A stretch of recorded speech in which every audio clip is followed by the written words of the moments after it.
Hello, crusty crew.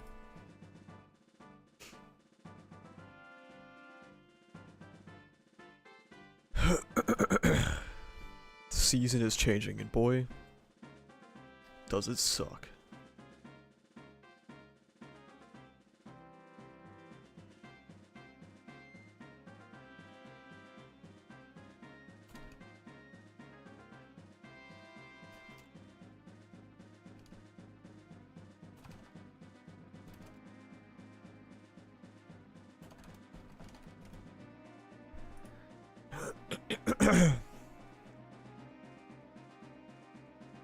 It's warm.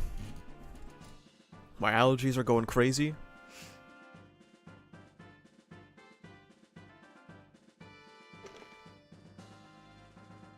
But we move.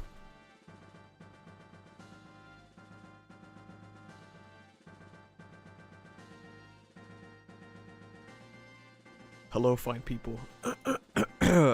Jesus.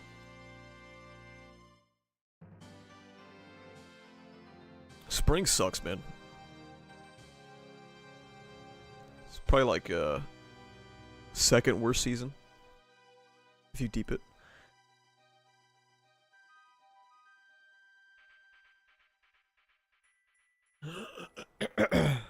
Explain why. Hot, and also I have allergies, so I don't like it. This week's Kagurabachi chapter was peak. True! It was very good, actually. I finally read both of them. I usually save the chapters for, because we do Shonen and Chill every other week, so I don't read until the week we're gonna record. So I usually have two stocked up.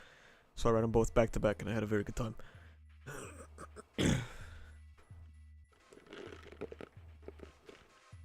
Oh my god, man, my throat is killing me. That's why spring is ass, dude.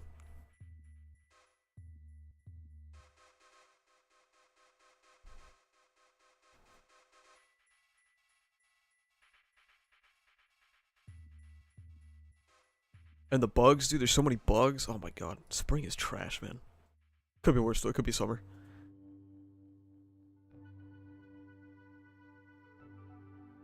Well, spring doesn't like you either? Good, I don't want that fucking bastard to like me.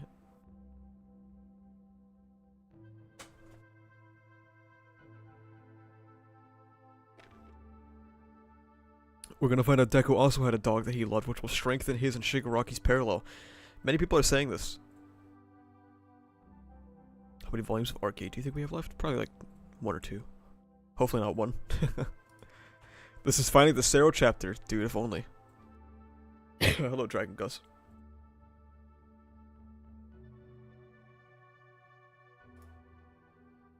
I had to mute my mic to cough. Bro lives in perpetual summer and is blaming spring, the ignorance. Yes, I am blaming spring, the season we are currently in, for being ass. Because it's ass.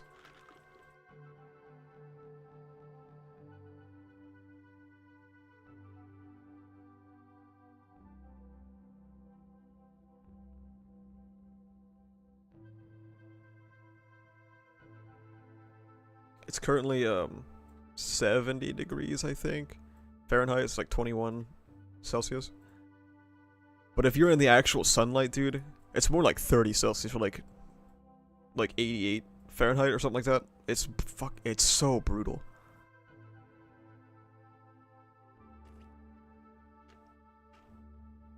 It's not a lot. That's a good thing I kept talking.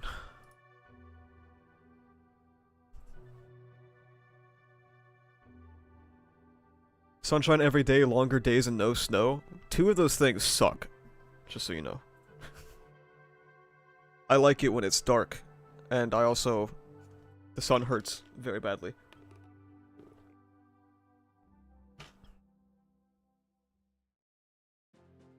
I don't do it now, but... As someone who worked outside, sometimes... Man. California summer is not the one that you want to work in.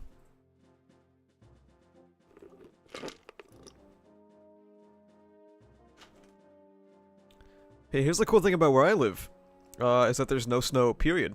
No matter what is happening. Except once every 9, I think like once every 9 years or some shit it snows.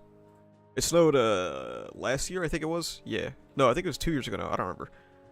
Last year or the year before that it snowed.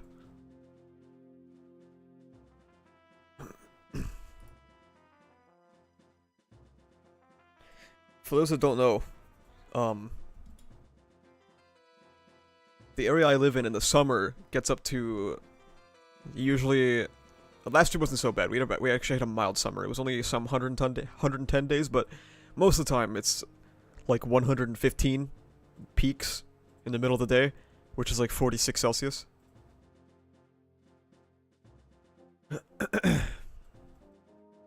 And you also have to keep in mind that when you step out into the sunlight, the sunlight, from what I understand, can feel upwards of 15 degrees hotter Fahrenheit, so it's more like 130 degrees when you're out there, so like 54 Celsius.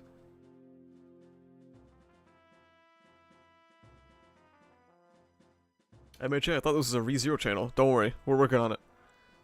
Give me until August so that this series can wrap up and then we can we can focus.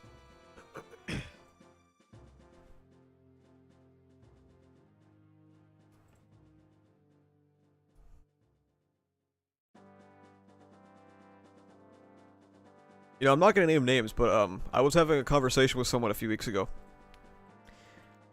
About weather, and this is when I kind of learned to not take other people's weather opinions seriously. Is when they basically they did the equivalent of looking me dead in the eyes, and they told me that sunshine isn't hotter. And I was like, wow. You know, some people are just fully delusional.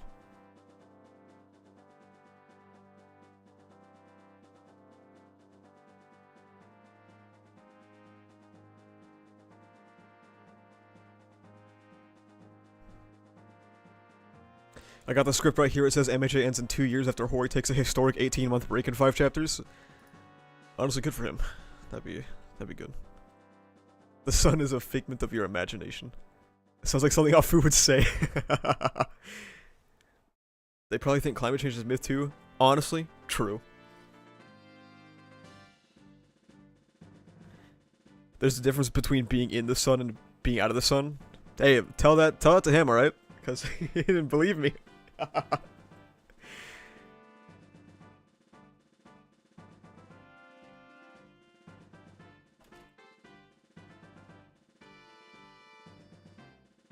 We know the hottest record winter in history. Yep. And get ready for that. Almost every year. I'm sure there'll be a couple where the temperature fluctuates and it won't happen, but... What's worse, dry heat or damp heat? I get both, so... It depends, I don't know. I'm more familiar with dry heat, so I probably shouldn't speak on it.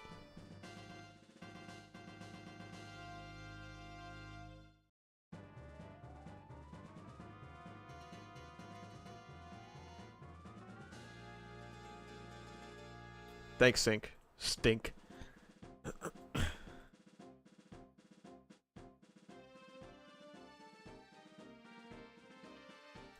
The thing about dry heat is, like, sometimes... Okay, you also have to remember that I live in, like, a massive metropolitan area, right?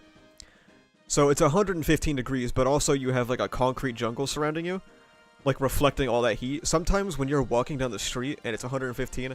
I'm speaking from experience, by the way. When I was walking home from the bus stop after work, you'd be walking, and then occasionally you would walk into just, like, a particularly warm patch. And you just wouldn't be able to breathe. Does anyone know what I'm talking about? Does anyone live in a hot enough area to experience that? Where you're walking and it just feels like you can't breathe for a second because it's so fucking hot in the air.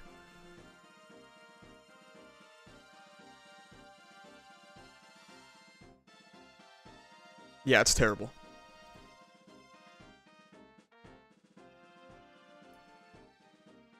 Happens when it's so cold too. That doesn't happen to me. Cold for you is like 60 degrees, Olivia. I have no problems breathing in the cold so far. Hello, Rohan.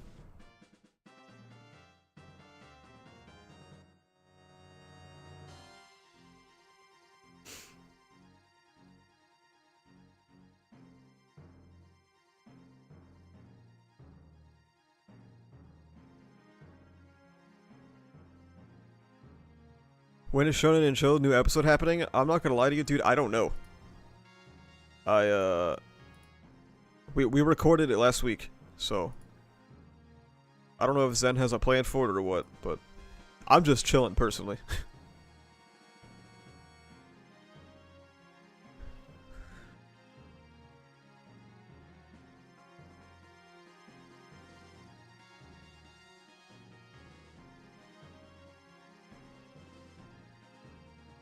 Are you guys gonna review River Dragon? Yeah. Yeah, we talk about it in the episode. Yeah, I don't know when it's going up. I thought it would have been up by now, but sometimes Zen is up to something. Sometimes he's up to no good, you know? For scheduling the next one, we'll be recording the next one on Tuesday, so... Will you guys ever review Shonen Jump Plus material? I don't know. I don't want to read things, dude.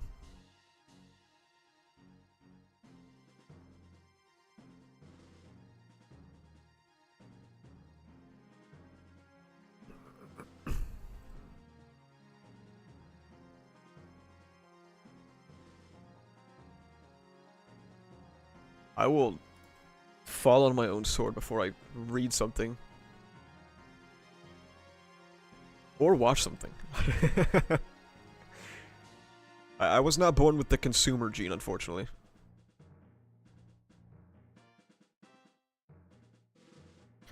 Top 5 anime? ReZero. Mob Psycho. Maybe Cyberpunk. Vinland. That's 4, right? Can I do manga? I read more manga than I watch.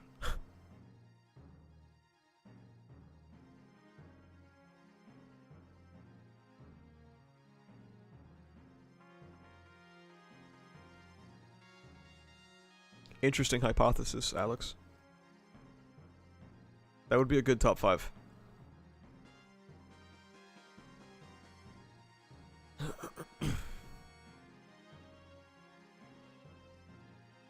One Piece will be on the list soon? No, it won't. You know what's gonna go on the list? You. Let me open up doubters.txt. Slap on Jack G. Boom. Saved, and you're fucked.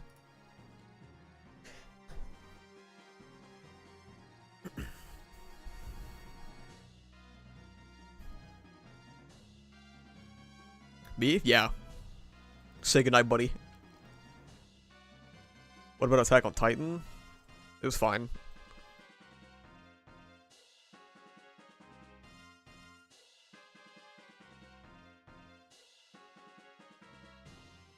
You watch or read Magical Index? No. I'm not a consumer, man. I'm trying to be a consumer. Did I talk about this last stream? I don't fucking remember. I'm trying to be a consumer so that I can consume for spring 2024. Because I realized a big part about being an anime channel is that you actually have to watch anime. As unfortunate as that revelation was, it is still true nonetheless.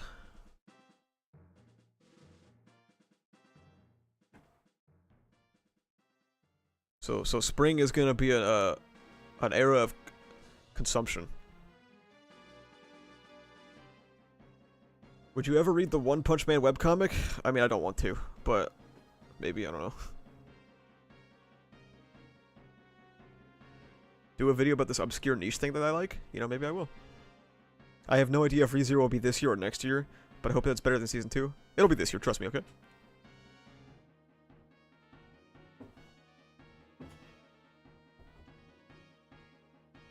Just consume all the mid, you become numb eventually. You know, I was trying to do that. It's really tough. I started watching Konosuba. Really bad, by the way. Very bad show. So I dropped that. And then I tried to watch Slime, and it's not terrible, but it's really fucking boring. So, yeah, that one. I've, like, soft-dropped Slime because I really don't have the strength to keep watching that shit. It's really boring. Top 3 favorite ReZero characters: Subaru, Roswell, Betty. You already told this, right? Probably. Not the slime part, though. I think I was still trying to watch slime last week. This is new lore. I got halfway through episode 5 and then I went to bed.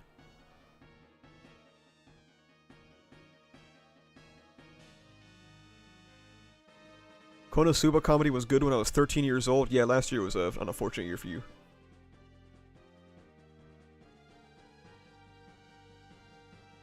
You find a lot of anime bad because you try to watch a lot of Isekai and most of them are bad. I'm just trying to watch stuff that's airing next season, is the main thing. Spring 2024. Let me look at it on my anime list again.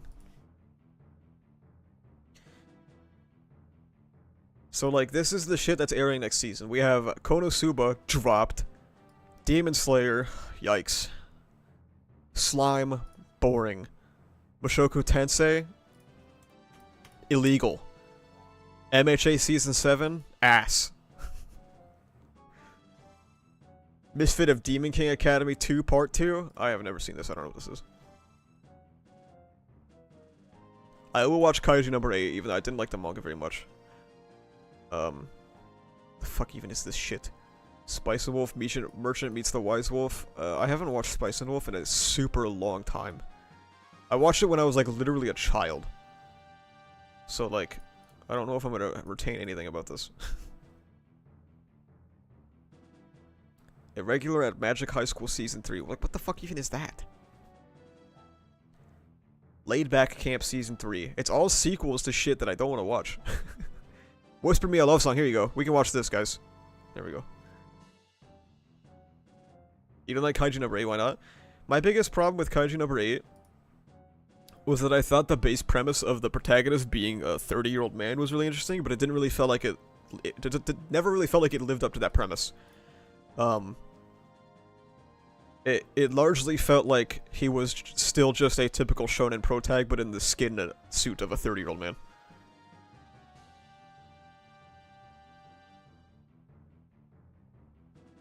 Go, Loser Ranger. Wow. A Condition Called Love. Windbreaker. Unnamed Mercury. Wow, wow, wow. I was reincarnated as the 7th prince so I can take my ... Aunt, what the fuck is wrong with this medium? Where did we go wrong?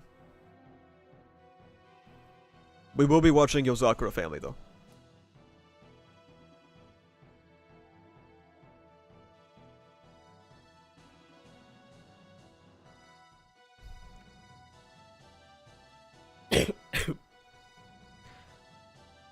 Bartender, Glass of God? That sounds kind of hard.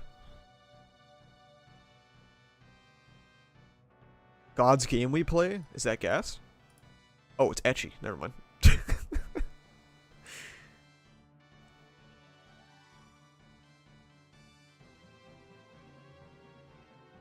Grandpa and Grandma turn young again? That sounds interesting.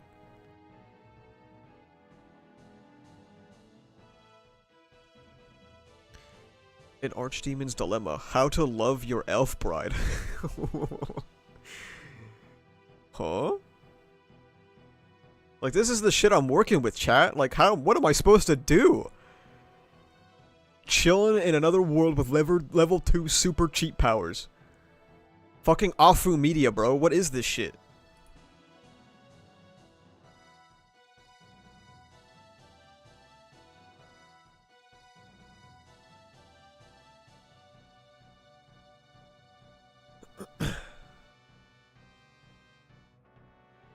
As a reincarnated aristocrat, I'll use my appraisal skill ... Wow.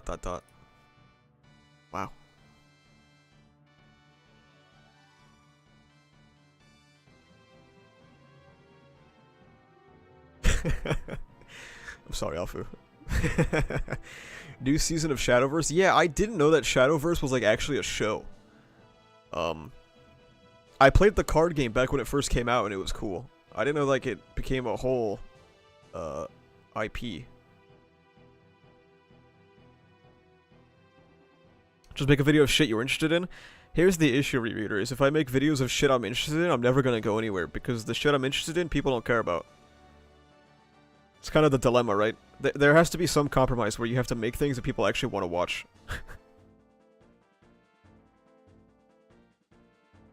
Jellyfish can't swim in the night. Many people are saying this. Have you watched Solo Leveling? No.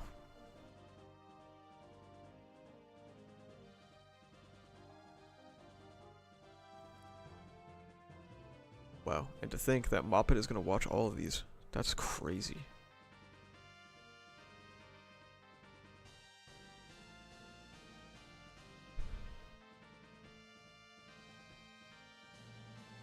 Yozakura family might be the standout for this season. This might pop off. This might be cool.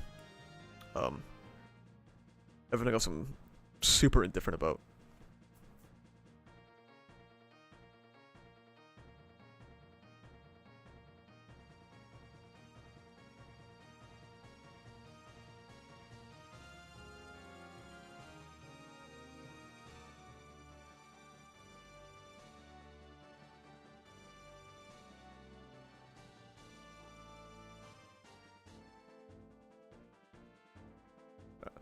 You've read Akane Banashi, right? Yeah.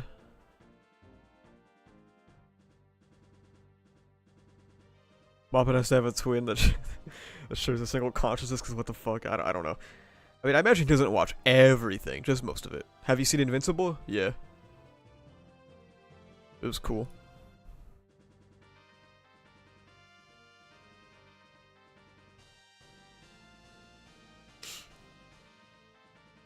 Should we have a quick break to say fuck Gyro? Has MHA passed a 4 to 10 for you yet? No. I know I sound like a broken record by now, but I still believe the Hunter x Hunter still has clout for you to milk. I mean, maybe.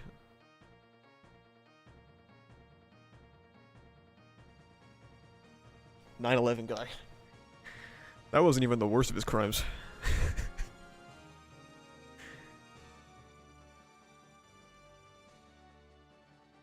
Oh, chat. For those that don't know, I've finally started the the racism arc part of the retrospective. Oh my god, it's so bad. I don't know if you've been asked this, but what hooked you on ReZero? Honestly, the entire first episode was good enough for me. It was a really good first episode. I don't know, I saw the vision the whole time, personally, for ReZero.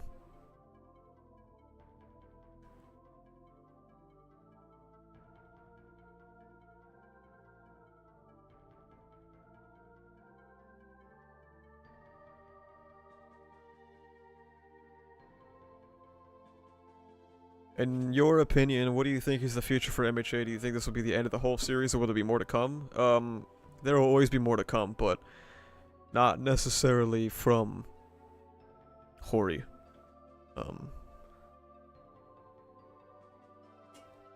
I think that Shueisha, yeah, will probably keep people like the team-up missions author on payroll and shit, but beyond that, probably Hori will probably be done.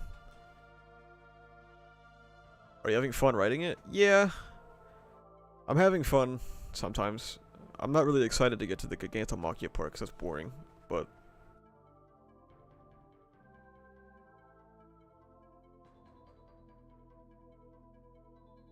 Have we read yet? No.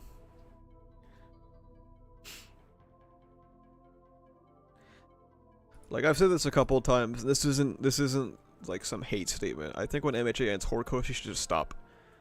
Because, like, this release cycle is not healthy for anyone. Thoughts on Suicide Squad Isekai trailer written by Tappei and Eiji Umehara? It looks like an anime of all time, I guess.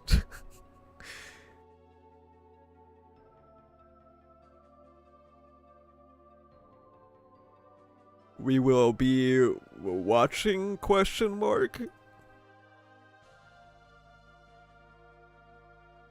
Even though he supposedly wants to write a horror manga? Yeah, he shouldn't do it. Like, let him stop.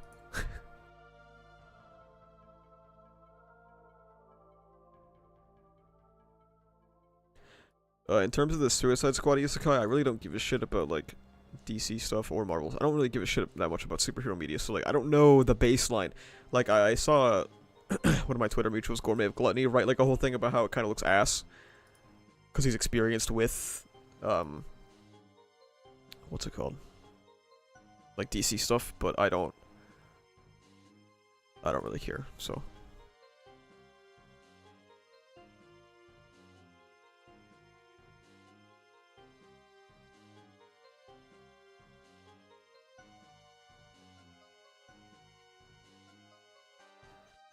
It looks fucking stupid, but hardly will have my attention. Yeah, the Suicide Squad Isekai anime will essentially...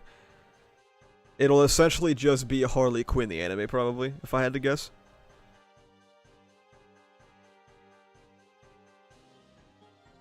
Wow. Interesting. One chapter can change a lot, huh? As I now read Hunter x Hunter, I've read 13 chapters. Does that count?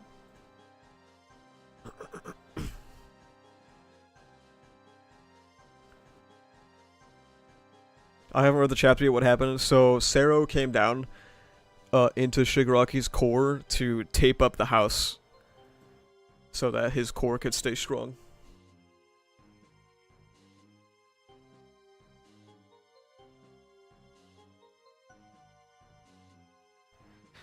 What do you think is going to happen to Jump after MHA and One Piece end? The Shueisha, or not Shueisha, sorry. The Shonen Jump editors will do what they can to exploit as many people as possible to find new bestsellers. They will crunch people and rip them into nothing until they get their success.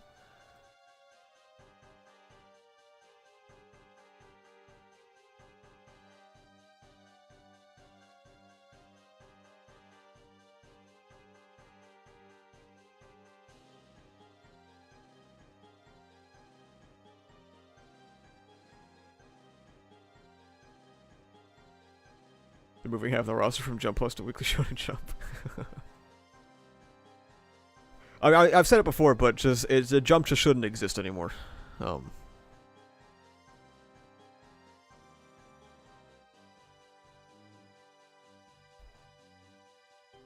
happened to the copyright strike? Did it go away yet? We'll find out tomorrow, because tomorrow's the last day they have.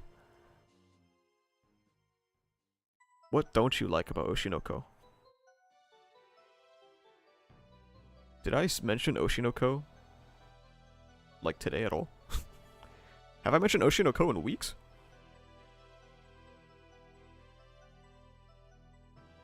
It's just not very profitable to be an anime channel that's actually good. Many people are saying this.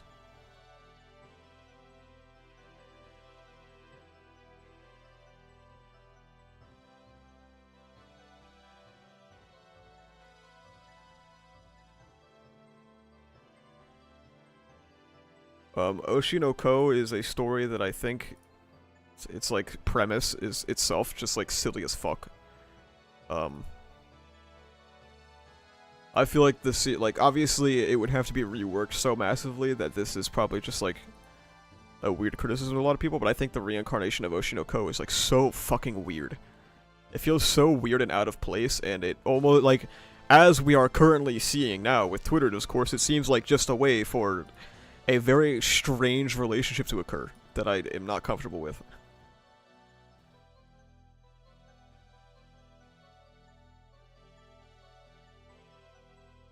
Because, like, obviously, it's a little harder, maybe, to justify why some kid wants to kill his dad if he's not actually, like, a 30-year-old man in his brain.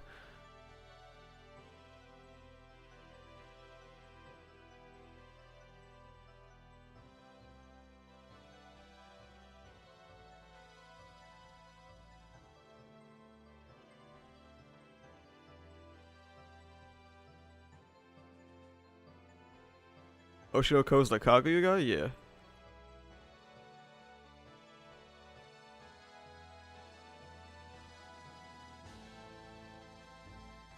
He's like 50 now, isn't he? Yeah, something like that, I don't know.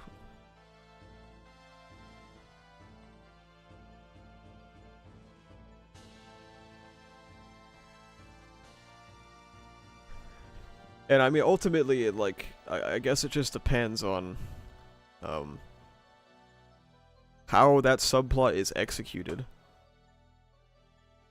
Because I think I've talked about this before in my problematic media video. I don't think that any topic should, like, not be allowed to be talked about. But, I don't know, it's anime, you know what I mean? Like, when I think about anime trying to tackle serious topics, I just think of, like, oh, it's just Coomer shit. You like Kaguya? Yeah, I do. Yeah, the final arc is mid. How old is Zorbus? He's 3.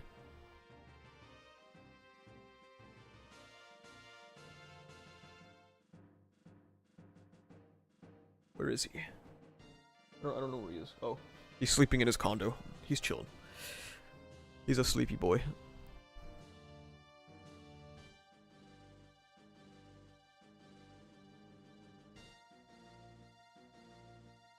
But yeah, my main issue with Oshi no Ko is it's just the premise.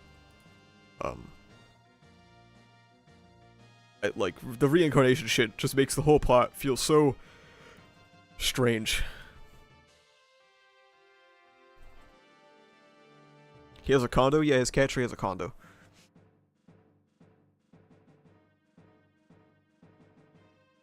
Oshi no Ko, the coffee of Andy and Lele and other recent media seem to try their hardest to support incest and incest fetishists. I've never played the coffee of Andy and Lele, but from what I've heard, that's not true.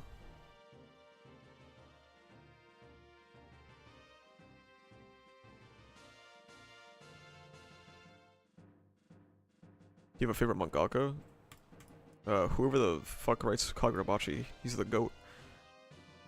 How long is the streaming going? 32 minutes.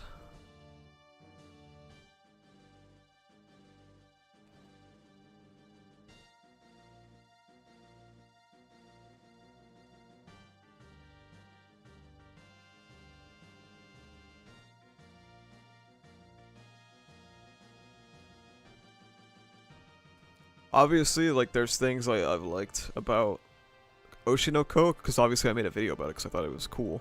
There was cool stuff about it. But the show kind of peaked for me in episode 1. I mean, I think it peaked for a lot of people in episode 1.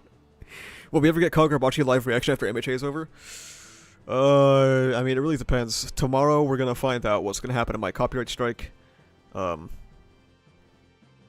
If Shueisha says nothing and my video goes back up, it's possible. But if Shueisha responds at the like the 11th hour and they just go, yeah, fuck you, then no, never again will I talk about Kagurabachi, unfortunately.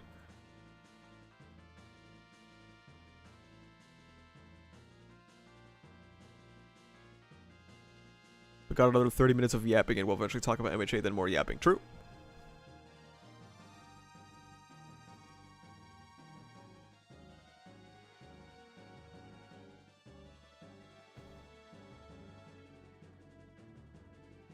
What's gonna happen to the weekly streams after MHA ends? I don't know, man. I'm trying to figure that out myself, to be honest. I would really like to stream more, but I just don't know. Like, every time I feel like, oh, this might be something fun to stream. At first, I think, oh, well, it's not MHA, so, like, no one's really gonna come out. And second, I'm like, is it really that fun, though? Is it really even good? I don't know. So then I just don't do it.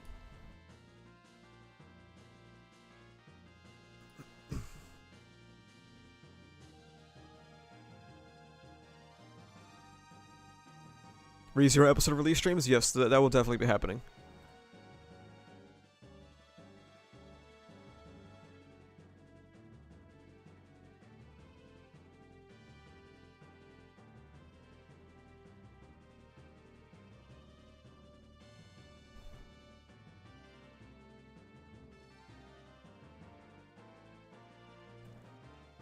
I just need things to babble about, is the main thing. I was wanting to go live more often for, like, anime news and stuff, but then I realized that it doesn't happen very often, does it? Not much going on most of the time. Can't wait for ReZero Season 3? True! Many people are saying this.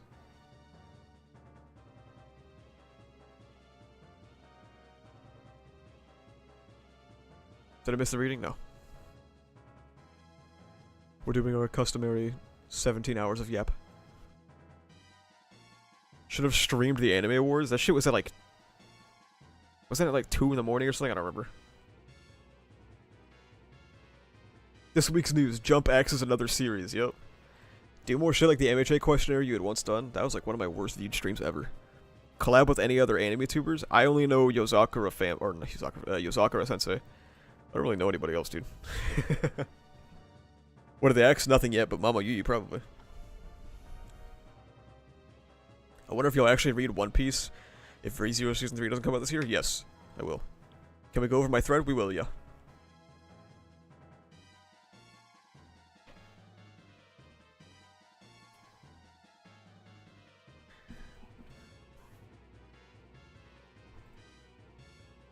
Do Jeopardy streams for MHA and ReZero? Maybe.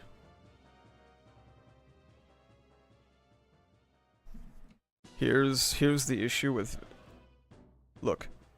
ReZero YouTube is unbelievably fucking dead. Like, it's really bad. When there's no anime season airing, this shit, it just does not exist. So... Because people don't want to read the fucking novels, that's cringe.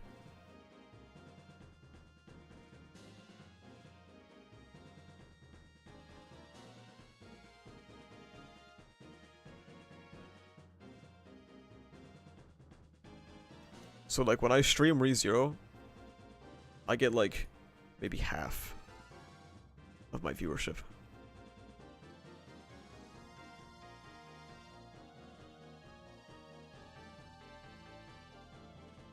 Let's talk about the 700 I dropped on Iron Might's head. You know, honestly, Rohan, I saw you doing that, and I wanted to tell you, like, it's just not worth it. Because, like, if you're arguing with people who have Iron Might profile pictures, the conversation is already over. Like, there's nothing to like be had there. There's no conversation to be had there.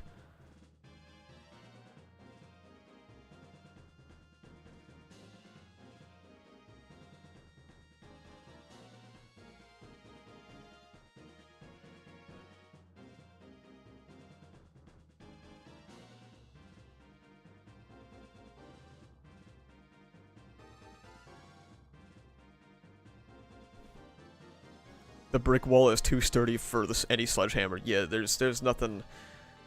There's no conversation to be had. And like if you know that their mind's not going to be changed, then what's the point?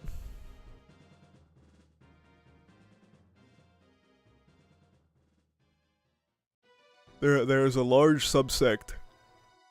I'm not going to say it's everyone, but there's a large subsect of people out there who, if at the end of the day it has written by Horikoshi pinned in the chapter somewhere, it's gonna be peak to them. It doesn't really matter what else it is.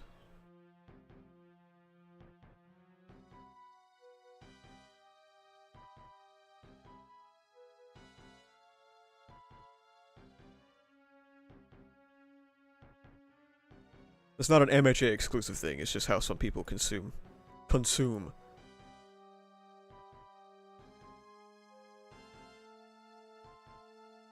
Oh my goodness, I can't wait for the switch up.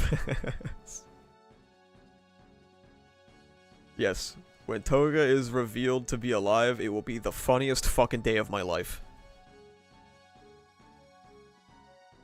Look, 9 times out of 10, chat, I don't stream leaks, but the urge to go live if the leaks drop that show that Toga is alive, I might go live. Like, it might be a stream.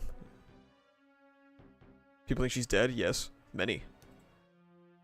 Does anyone know the point of the emoji button about the chat box? You click it and I see it, and that's the point.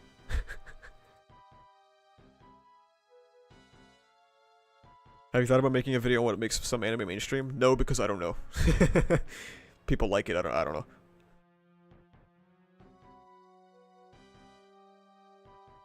Like, I would go live the second Toga is announced alive from the leaks. I would DM Bubba and be like, send me every fucking bookmark you have. Send me every screenshot you have.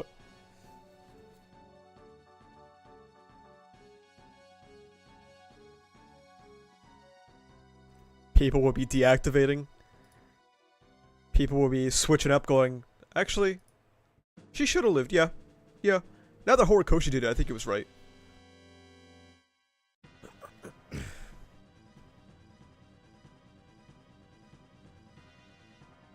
They'll be deleting? Yeah, that's why I told Bob to take screenshots.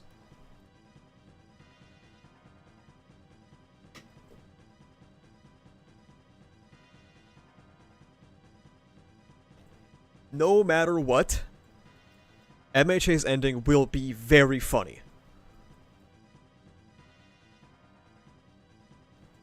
No matter what happens. It'll be fucking hilarious. If Izuocha happens, it'll be so funny. If Bakudeko happens, oh my god, that would be even funnier.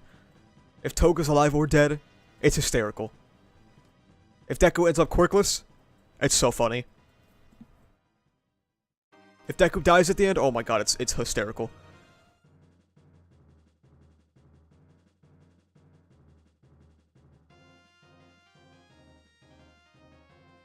Do you think MHA will have a better ending than JJK? Hopefully.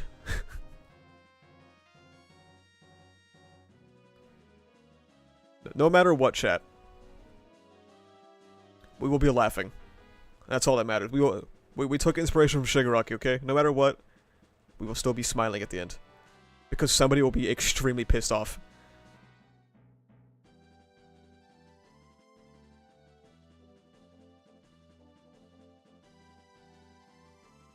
Surely you think Bakudeko has a 0% chance of happening? I don't know or care, so it doesn't really impact me in any way.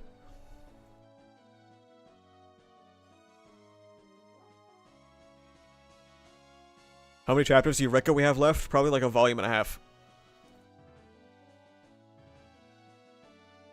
Which means I really gotta finish up this retrospective as soon as possible. Which I am making good progress.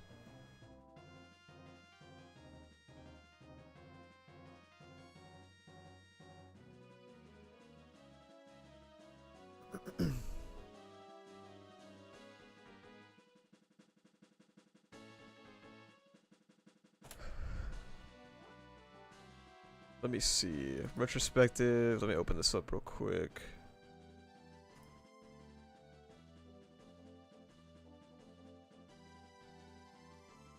So I have to finish up the racism subplot, which will probably be a while, considering I made a over 20-minute long video on it without it being in the retrospective. This will probably be long too. Then I have to talk about Gigantomachia stuff, which is really boring. And then we have to talk about Ochako versus Toga, which during I'll probably end up bringing up how the nature versus nurture shit like went really wrong with this fandom because they're all not very smart. Or like capital punishment in general. And then Iron Might, and then Bakugo versus All for One, and then Deku versus Shigaraki. And then if it ever happens, Aizawa and Kurogiri. I think that the current length of the video, super unfinished, is about like an hour and 10 minutes. That's just a guess, obviously I don't know for sure. But it's an hour and 10 minutes around there. And there's still plenty more to go.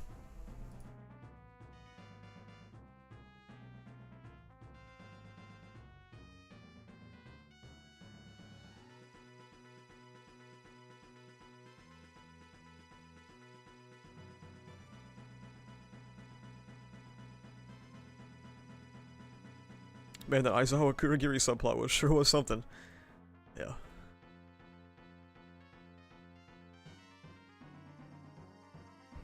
Guys, I'm starting to think that Horikoshi might have forgore about Sero. Sero bros will never die, but it's a little worrying.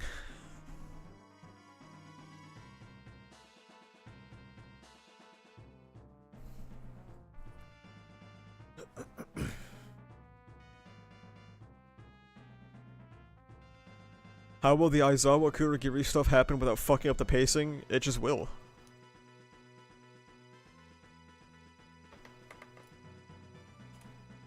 He just showed him like 10 chapters ago? I'm looking 10 chapters ago, and if you're wrong, you're in big fucking trouble. Oh, you're fucked. You're actually fucked. There's the kick, and there's the ban. Alright.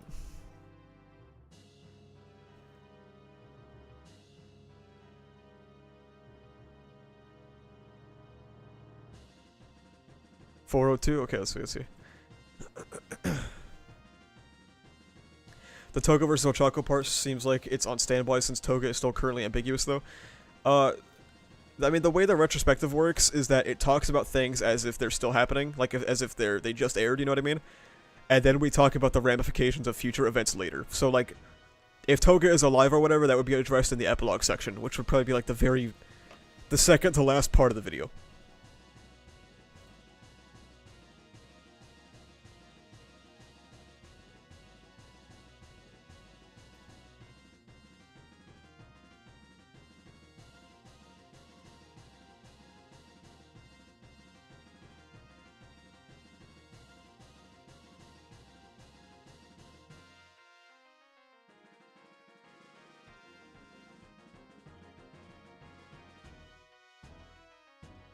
I might be blinded. I didn't see him. Wait. I just kind of skimmed the pages.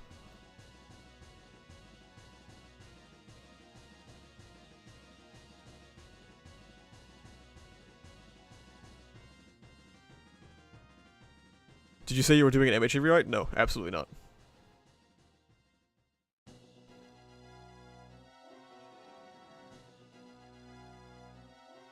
Oh, I have to read it? That's why I didn't see it. I thought it was gonna be like on screen. Never mind.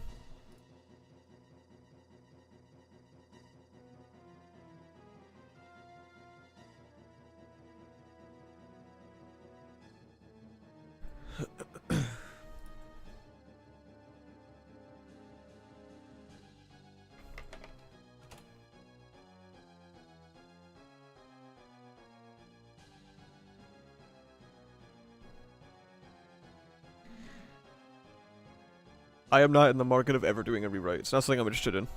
If I were to put all that time into writing something, I would rather just be original.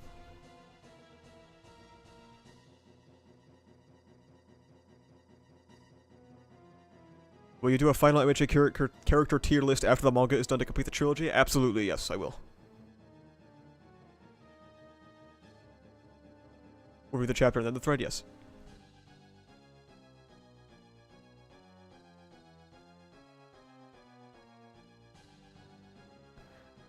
Oshi Man to do what? Write a rewrite? Even if he was still connected to MHA, he would definitely never do that.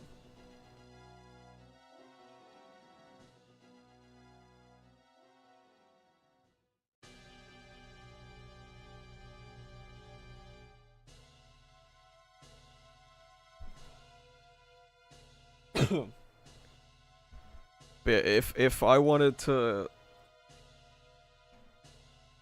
Is Oshi Man making a cameo in the retrospective? Yes, he is. I don't know, I feel like there's so many things I'd rather be doing with, like, my creative energy than just, like, do a rewrite of something, you know? Like, I'd rather make my own thing.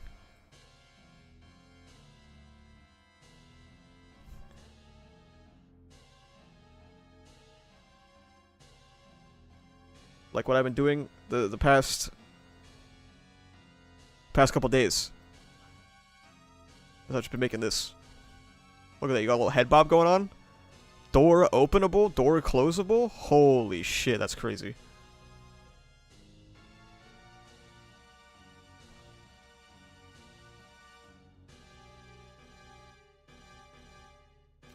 Oh yeah, so I have the updated character design list as well whenever you want to do that eventually too. That could be interesting, yeah.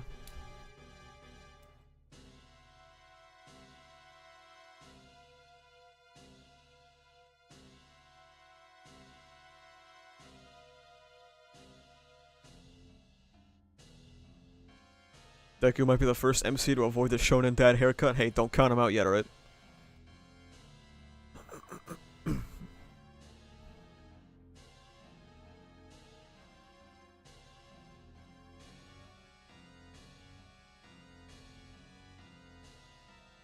Look, chat.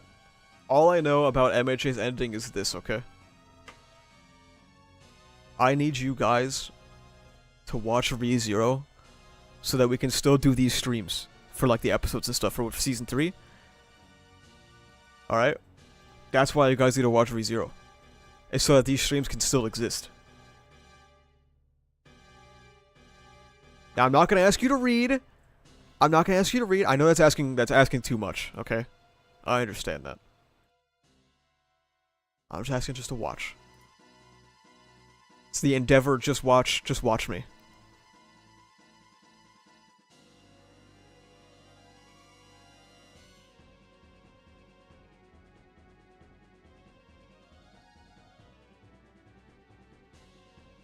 You reckon Deku's dad will show up before the manga ends? At this point, no. MHA Season 7 should end when ReZero starts as well. Perfect bridge? Yeah, it's not impossible, right? It starts in May, right?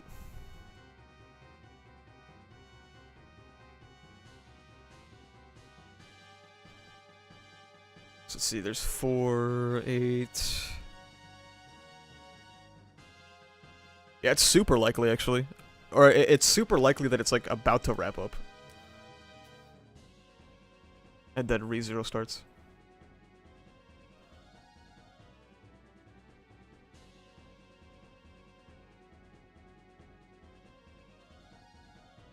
I don't watch the streams with ReZero stuff in it. Yeah, I would do anime-only streams as well.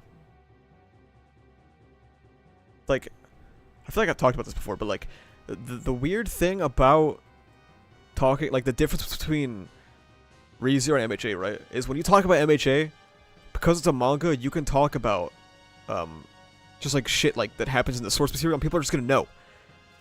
But 90% of people who talk about ReZero are anime only, so it's, like, it's a big-ass minefield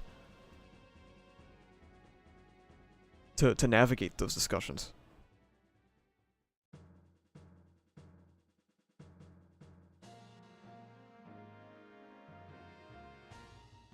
Which is why when Season 3 ends, you guys can peep my Arc 7 videos. Why doesn't ReZero have a manga? It does, it's just very far behind.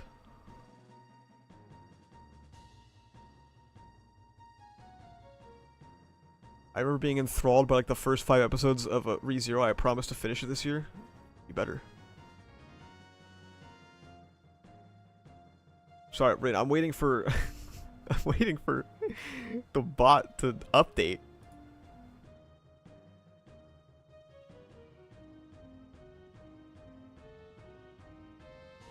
Does ReZero have a faithful adaptation? Because I don't know shit about the light novel. The anime... Here's the way I explain it. The anime is a very, very, very good show. It is not a good adaptation. But it's a very good show. Is the manga further behind the anime? Yes. Technically. It's in a fucking weird place. Okay, well, it's not gonna say it, so... Rin, $20 super chat. ReZero is peak, not this shit. True, many people are saying this. Thank you very much, I very much appreciate that. But yeah. The manga is far more accurate to the source material, but it's very far behind. Did you ever mention your top 3 MHA and ReZero arcs? My top MHA arcs, up in the air right now. But ReZero would be 4, 6, and 7. So I should read the LN from the start? If you want to. Like, look. Oh, are you fucking serious? ReZero is peak, not the shit. Okay. Nice one, bot. You can watch the ReZero anime, it's fine. People are gonna be like, oh, well, it cuts things. It does cut things, yeah, and it's pretty bad, but, like, it's fine. You can supplement it, easily.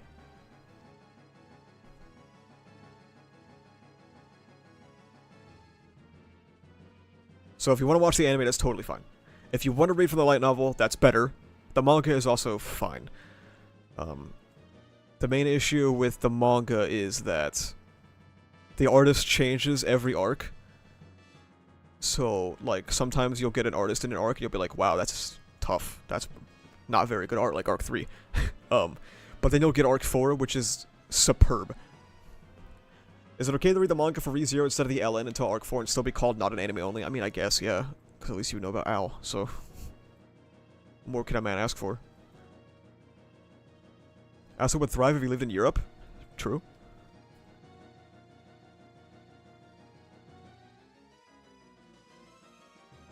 That must be why ReZero is so unpopular. ReZero is extraordinarily popular when the anime is airing.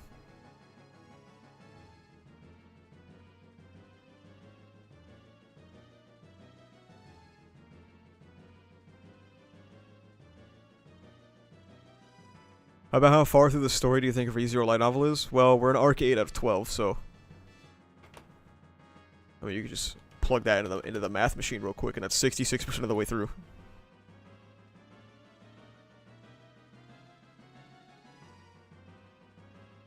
This sounds more complicated than getting into fate. It's not. Just, if you want to watch an anime, just watch the anime. It's fine. Is the best way to experience ReZero the anime or the light novel? I mean, best is subjective. So, like, if you prefer watching anime, then just watch the anime.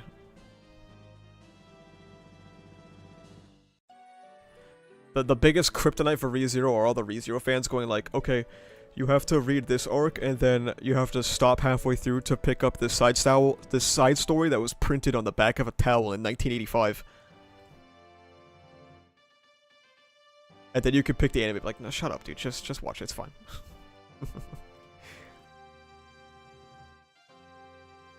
Thoughts on Witch Hat Atelier? I haven't read very much of it, but I enjoyed it, yeah.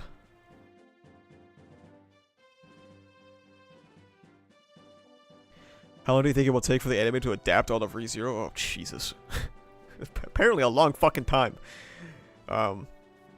I sincerely have no idea how they're gonna do Season 4. It's probably gonna be a fucking disaster, but we'll find out.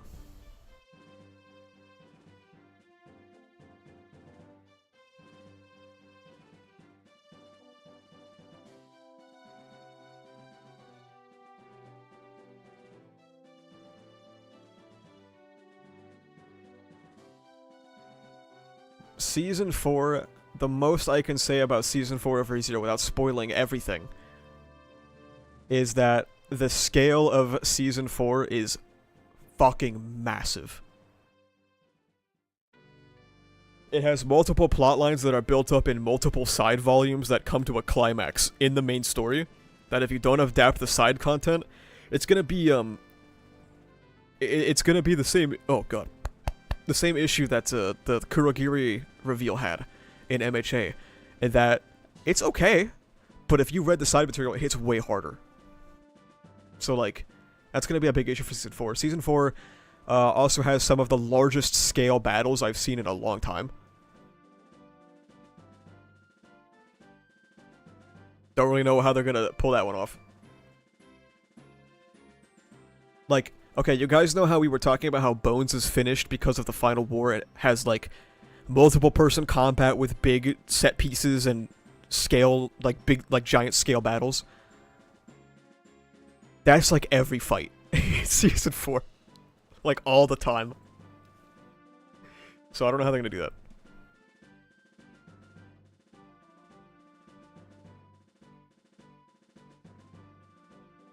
Why do people hate Arc 7? It's very different. It's great, though.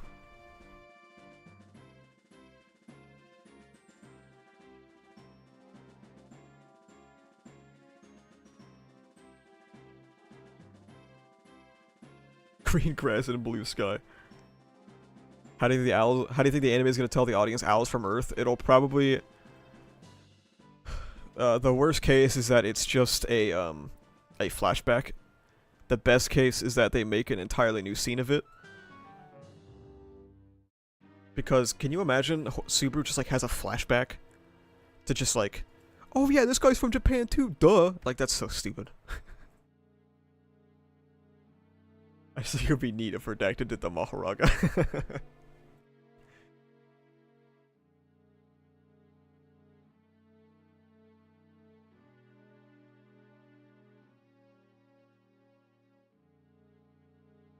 I love how we spent an hour just mostly not talking about MHA. That's the start of every MHA stream, unfortunately. Or fortunately for some people. Am I late? Technically, but we haven't read yet, so...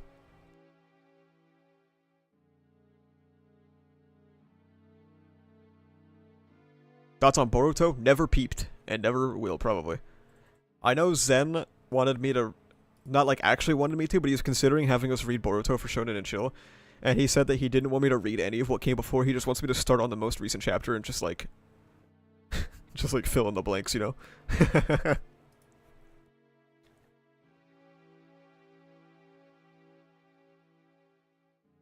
For reference, my Naruto knowledge is that I watched Naruto on TV as a child. I have not seen Naruto Shippuden.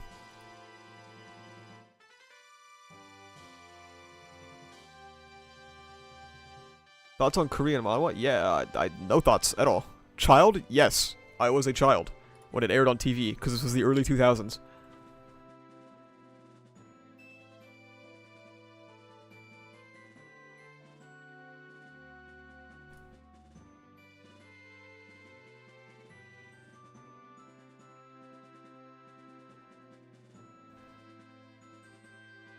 Anime content creator who doesn't watch anime. Are you just now figuring this out, buddy?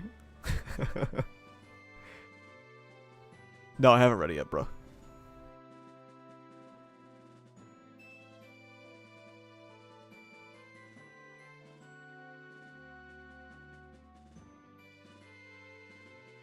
Some would say it was a terrible idea to become an anime content creator when you don't watch anime. And I would say I agree. We will be rectifying the issue, okay?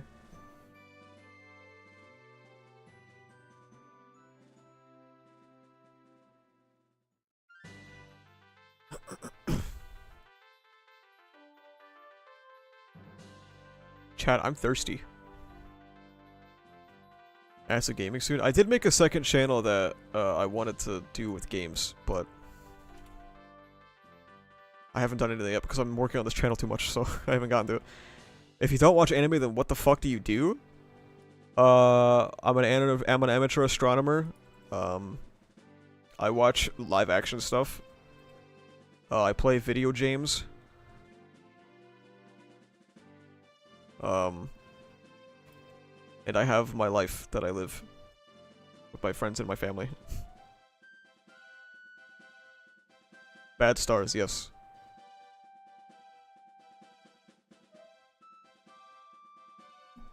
I go out with my big fucking telescope and I look at bad stars.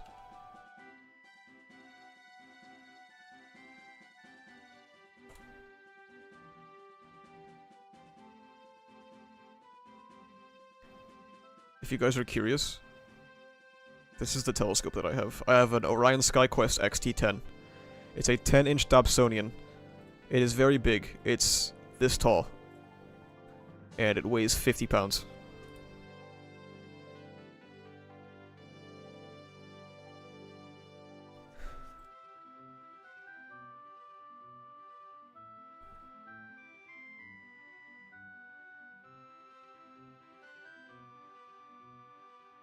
Do you like Kingdom Hearts? I played Kingdom Hearts 2 when it came out.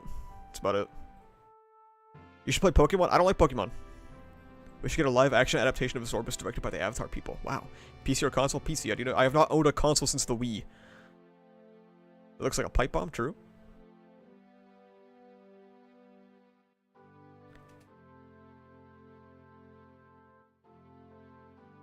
$899? Yes. It was actually nearly $1,000 with shipping and tax involved. What type of astronomy do you do? The same type of astronomy that everyone does. They look at the sky.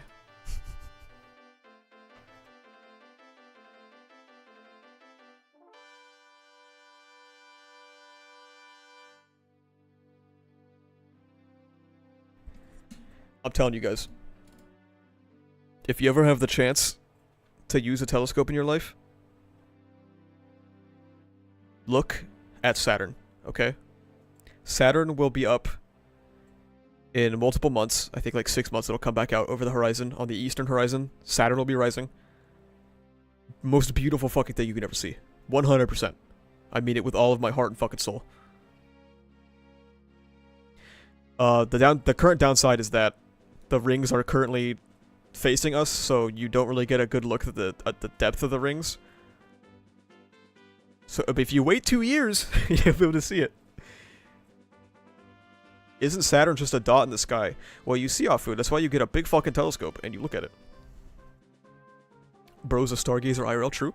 Would you ever play Ultra Rumble again? No, I don't think so. Have you played Helldivers 2? I do not know. If you tapped in with GTA 6 on release day, you could elephant views on the game channel. I mean, maybe, yeah. Livestream Saturn for us and show us why astronomy is so cool. That would be very cool. I do not have a setup to stream from my telescope, though.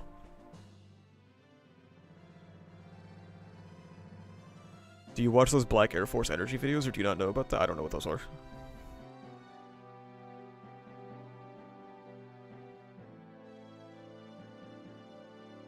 What is my opinion on astrology? It's silly, but I don't really care.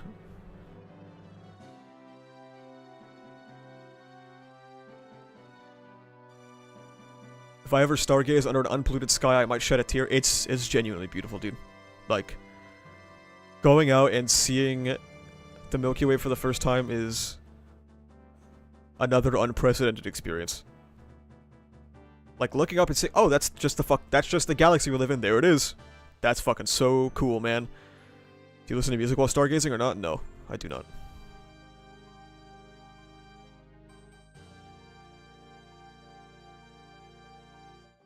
I remember that the first night I saw Saturn,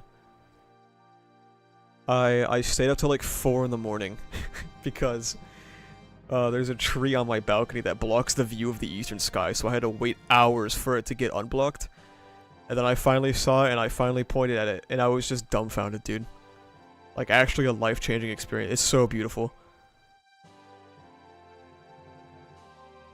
Never seen an unpolluted sky, I'm not gonna lie. I neither had I until last year.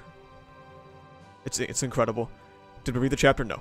Are you excited for the solar eclipse? I'm in California, so the solar eclipse is not really going to be super visible from my area, but it'll still be cool. I want you to make an astronomy-based game? Maybe one day. I thought I had seen an unpolluted sky, but it was actually still very polluted, just less than home. Yeah, you will know when you see an unpolluted sky, because it's insanity. Do you travel to do astronomy? Not like travel. Though I would like to. Just not really in the cards. The most I usually go is about like 45 minutes out. On top of a mountain. Genuinely kind of sad that light pollution is so prevalent today that billions of people die without seeing a clear night as full of skies, or full of stars. I know, it's very depressing how people look up and they see nothing. Like myself, I look up and I see nothing. I live in a massive metropolitan area. I can see Orion, Sirius, Jupiter, Formahalt, Regulus, stuff like that, but like anything else, not really.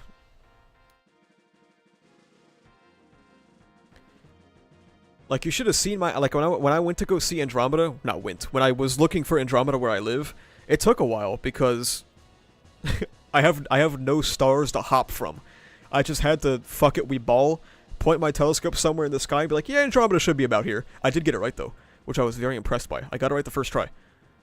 I just looked up and I was like, yeah, Andromeda should be, like, somewhere right here. And it was there, and it was very cool.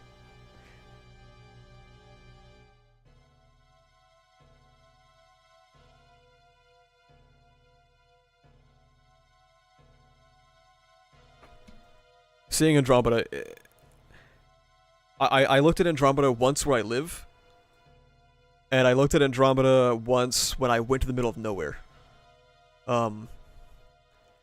Looking at it where I live, we're busting out paint.net. Shit's getting serious.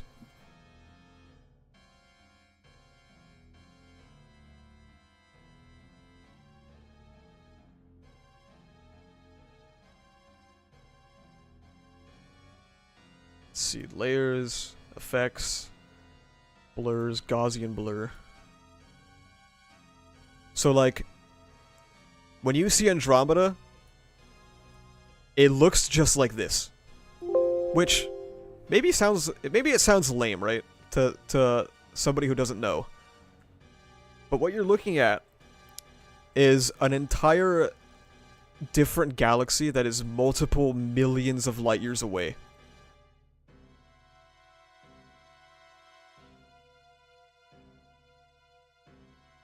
But when I went out to the middle of nowhere, it looked more like this. And like, here, you could see more of just like the outer ring. Let me blur this one too.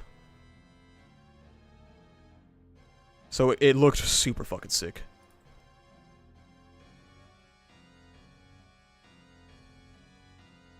Light pollution, man, it sucks. I don't think I've seen a clear sky in months. The only thing I've seen is the moon.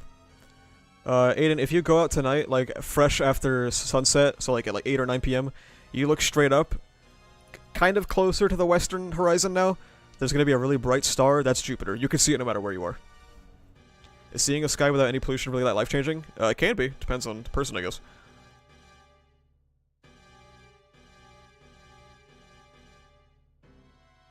How do you know the places to see an unpolluted sky? You can look up a light pollution map. There's a website called lightpollutionmap.info where you can look at areas around you that have different levels of light pollution. Do you believe aliens exist? I think it's naive not to, yeah. Again, if you just look at Andromeda in the night sky, you're looking at a galaxy that has billions of stars. It's bigger than ours. It has billions of stars, not millions. That's billions of chances for stars just like ours, for solar systems just like ours, for planets just like ours. I think it's foolish to not believe that there's something out there.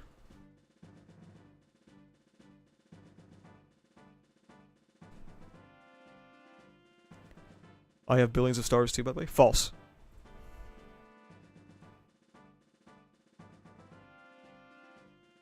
I cannot wait for space travel to be a reality. It already is. We've been doing that shit.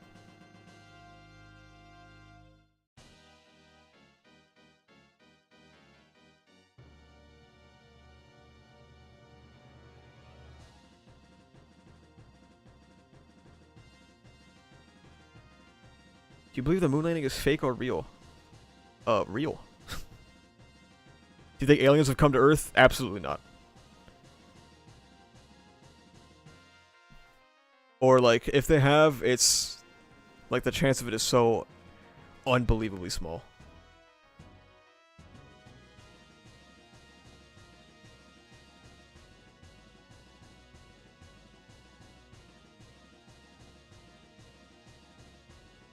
I mean, travel planet to planet? Soon, probably.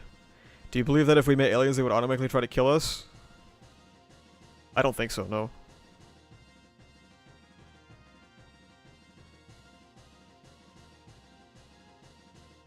Yeah, that's my main thing too, Rereader, is what do we have here that they wouldn't be able to... If you are capable of traveling through interstellar space...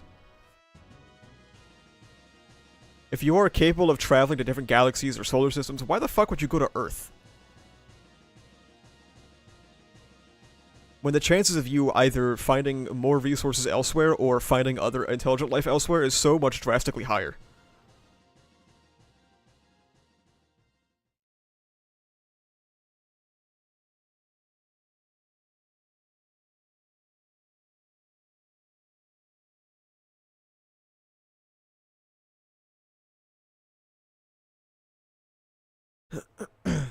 What do you think of SpaceX? Personally, I think their engineers are doing world-changing work, but I hate Elon is acting as the face of it. Yeah, SpaceX. I'm not a fan of privatized space travel to begin with.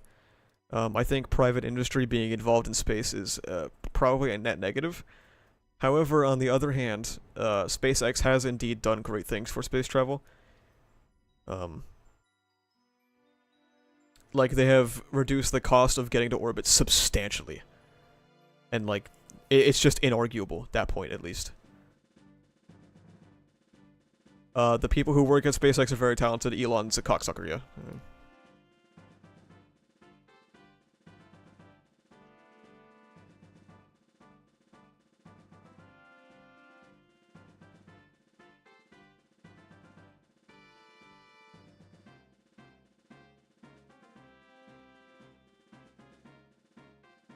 The main issue with, like, alien stuff is that interstellar travel, and obviously this could be different anywhere, right, is that from our current point of understanding, interstellar travel will probably just never happen.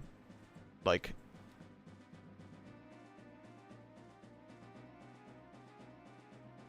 the closest star to us is 4 light years away.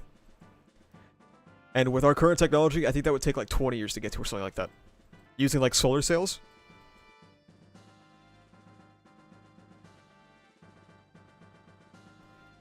So it would take 20 years to get there. And then communication would take like 20 fucking years back and forth. It's just not gonna happen.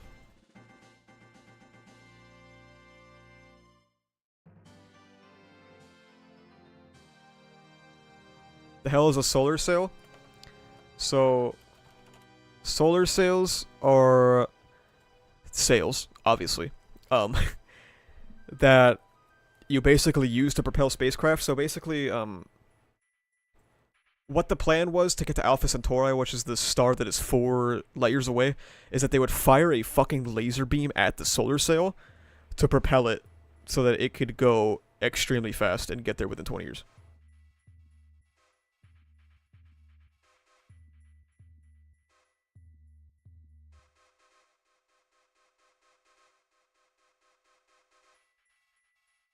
Jack G, technically it's because they're private. The main reason why SpaceX is able to get so much done is because they don't have to deal with Congress. If given the choice, would you like to go to Mars? Honestly, fuck no. It's not go to Mars. How long was the longest mission in space? How far have we gotten? Voyager 1 is the furthest we've ever sent anything out. Voyager is currently in interstellar space. It's not in the solar system anymore. It's very, very, very far away. Communication with it, I think, takes about 23 hours. So it takes 22 or 23 hours to get a message there, and then it takes another 22 or 23 hours to get a message back. Literally Aoyama core beam propulsion. Voyager does not have long left. We almost lost it just now. However, it seems that we're getting coherent messages back from it again, but I believe its power is due to die next year. It's been going since the 70s, I think, right? Maybe the 80s.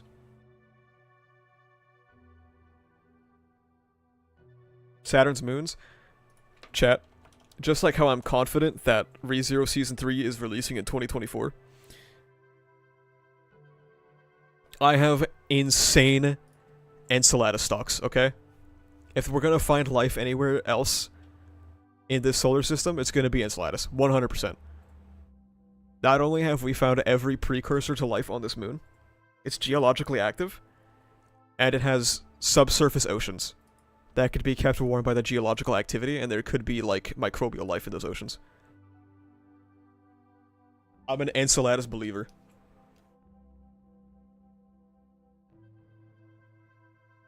Can it not get any solar energy from the stars around it, or is it an empty space? So, Luffy, to understand the scale of space, Voyager 1 is so far out that it doesn't see anything around it. There's nothing to be seen. Obviously, there's, like, stars in the way distant space, but, like, there's nothing. It's in the middle of nowhere.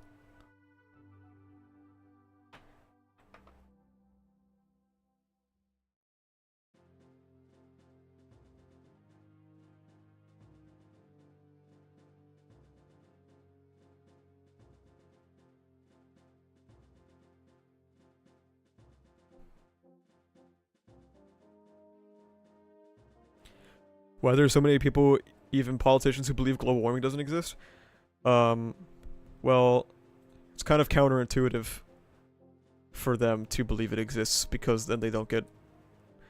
If you believe it exists, you would have to reconcile with the fact that you're accepting money from oil companies, which would then lead to you not taking money from oil companies.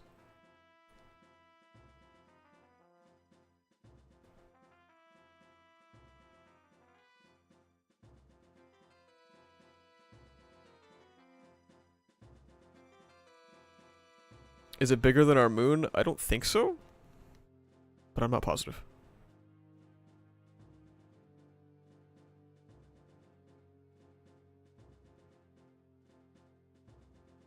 But Enceladus be shooting water.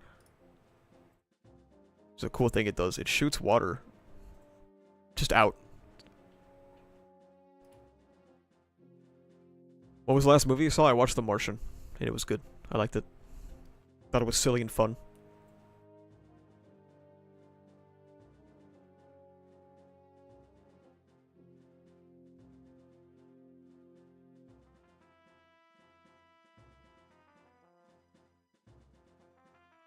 Whether Voyager has left the solar system is kind of dependent on where you draw the boundary, right? I mean, yeah, but the solar system itself is an arbitrary boundary, so... Have you seen Dune? No.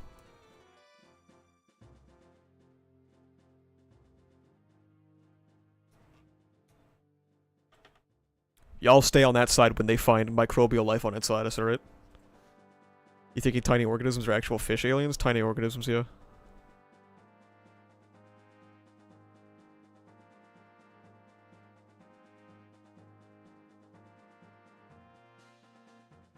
You deadass built a channel anime, yeah, I think it'd be cooler to be a space one.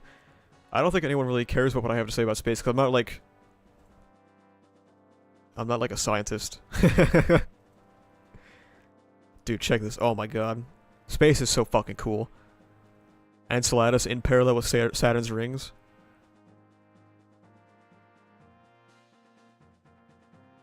Such a cool fucking picture.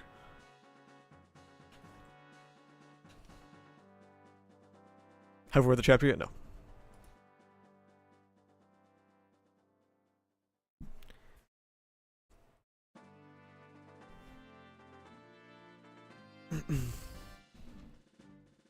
Your opinion, space exploration is a waste of resources? I mean, no. I don't think it's a waste of resources. I don't believe that funding things is a zero-sum game.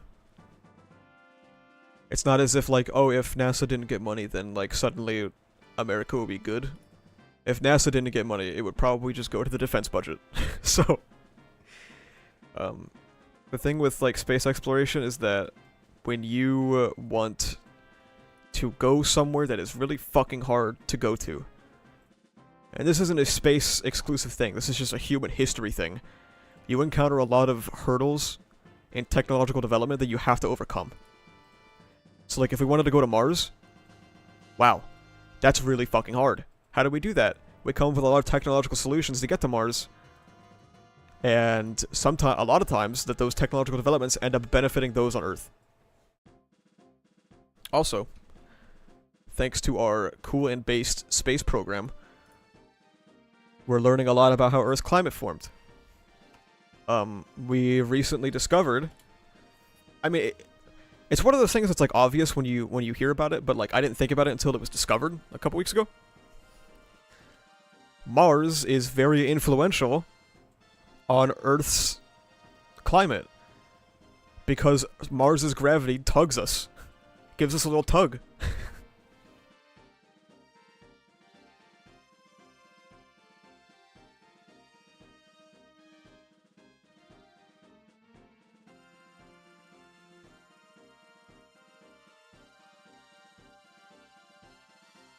Instead of going to Mars, we should focus on saving Earth. Again, it's not a zero-sum game, though. It's not like we have to pick either go to Mars or save Earth. We could do both, it's just that we're not going to do both.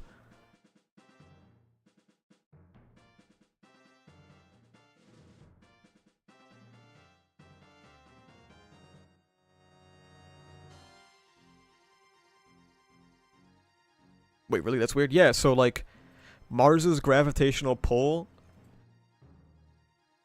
technically pulls us closer to the sun. So even though it's a planet outside, so, like, I'm busting out paint on it again, here we go. So, like, if this is the sun, big fucking ball. And then if you have Earth over here, but you have Mars over here, that's technically, Mars's gravity will technically be impacting us this way, because Mars is over here. So it technically is going to pull us a little bit closer to the sun, and that's going to affect our climate.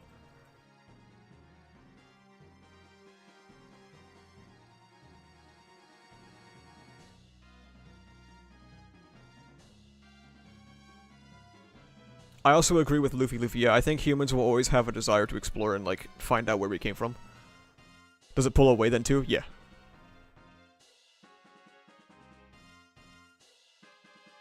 Technically Mercury is the closest planet to Earth most of the time? I mean, yeah, I didn't say otherwise.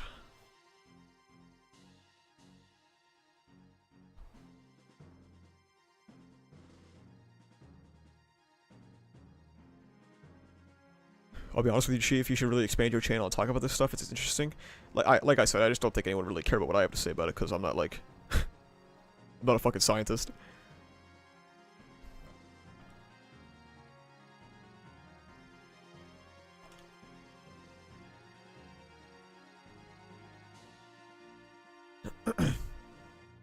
even if it was a zero-sum game, it's always like, we need to cut research that benefits society or social services, not maybe we should not spend so much money on bombing the Middle East. Yeah. People just consider it like a non-essential, so.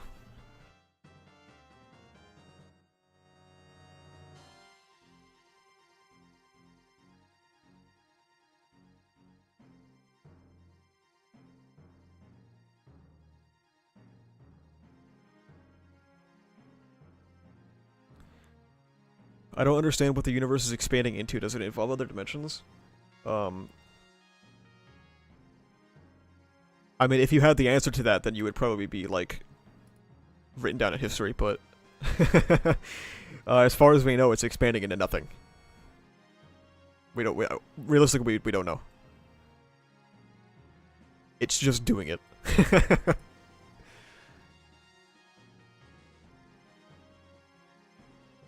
Similar to how the moon affects our oceans, I think, yeah.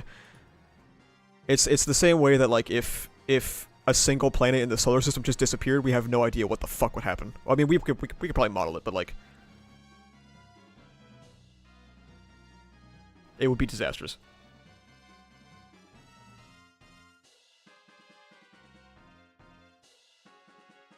Is space your hobby or job hobby? My guy scientists aren't necessarily the best people to educate others. They know a lot, sure, but that doesn't necessarily mean good communicators. You could be a good educator without a degree. Yeah, I don't know. I feel like... I don't know. It's like the same thing happens when I talk about, like, writing and stuff. They're like, oh, well, what's your degree? I'd be like, it came to me in a dream. I don't know. Technically, you don't have to listen to me. There's channels I respect, like Dr. Becky's a good one. She's, like, actually an astrophysicist.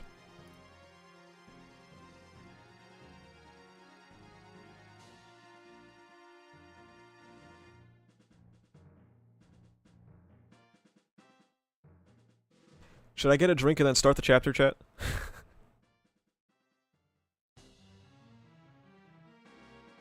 Wait, actually. I want to show chat my picture of Saturn. Favorite space documentary? No, I haven't watched any.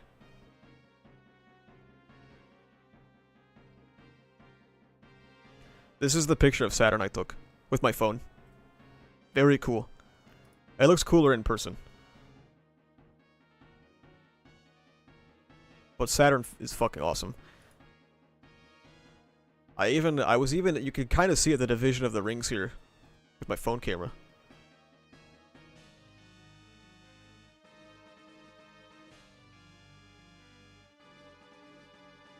What phone is a good pick? Pixel 4. I have a Pixel 8 now, so... Is Saturn your favorite planet? Yeah, it probably is now. I thought it would be like Jupiter or something, but then when I looked at Jupiter the first time through my telescope, I was like, oh, that's it? That's all I have? Okay. I mean, it's fine. Saturn is fucking way cooler, though. Mars will be rising in the next few... By December, Mars will be, like, fully up in the sky and really close, so I really want to take a picture of that. That'd be really cool.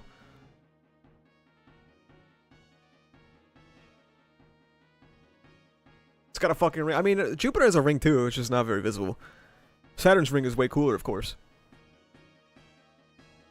The coolest thing about Jupiter is how bright the other moons are. Which phone had that controversy where they edit the pic of the moon when you take a picture of one? It's Samsung. I have a few other pictures too. This was the first picture I ever took of the moon with my telescope. Can you even see Jupiter's great spot or not? I can, I just haven't. Because every time I look at Jupiter, I pick the wrong time to look at it. But Jupiter, if you're trying to see the red spot and you're really dedicated, you could just wait a couple of hours. Because Jupiter rotates really fucking fast, so you'll see it eventually. This was the first picture of the moon I ever took. I took a picture of Venus too. It was not a very good picture, but I did. I don't think I pinned it though.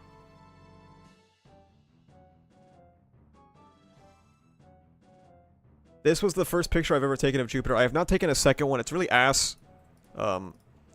This was not... I didn't have very good data. The circumstances of taking this picture weren't very good, and I think my telescope was a little bit out of focus. So I want to get a better one, but Jupiter will be setting soon, so... RIP.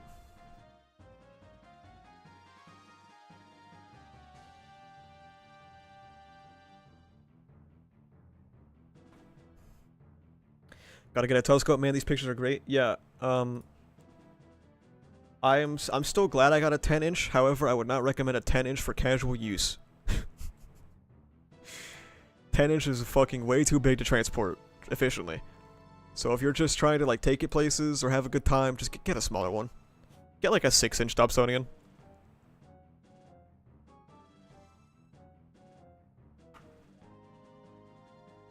Unless you have like a really fucking big car. Then you get a 10-inch, then it's cool. Anyway, chat. I'm gonna get up and get a drink, and then we'll finally read My Hero Academia.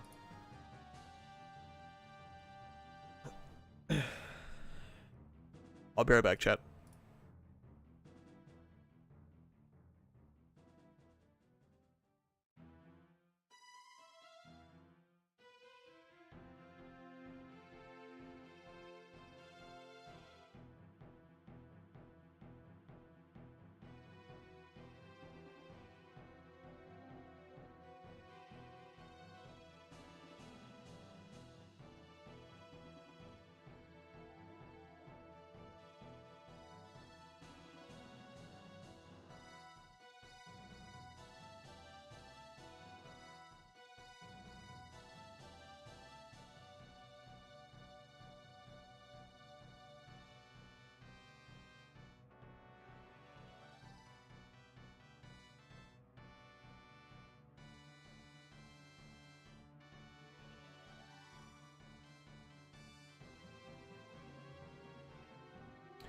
Good morning, YouTube.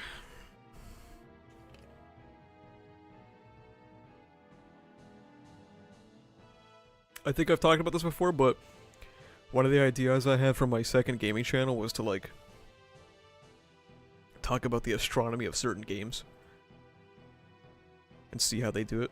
Because sometimes they don't do it right, but, like, not to be, like, an asshole about it. Just be like, oh, that's funny. That's not how it works.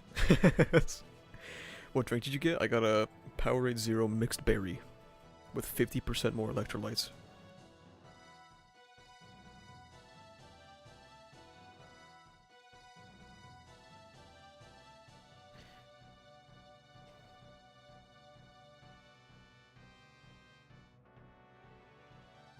My Hero Academia, Chapter 417. You won't Neil deGrasse Tyson, popular media, right? No, like, it's just like, oh, that's funny how that works. Like, in Minecraft, the sun and the moon are always in opposition, so it should always be a full moon, but the moon has moon phases. So that's funny. But it's not really, like, a big deal, you know? Just how it works. Just, it is what it is.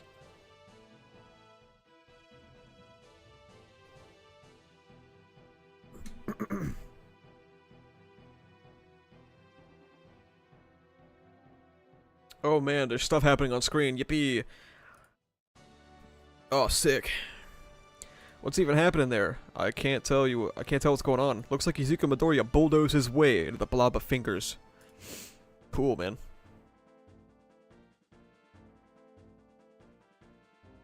Yeah, I did notice he's getting these lines on him. I wonder what that's about.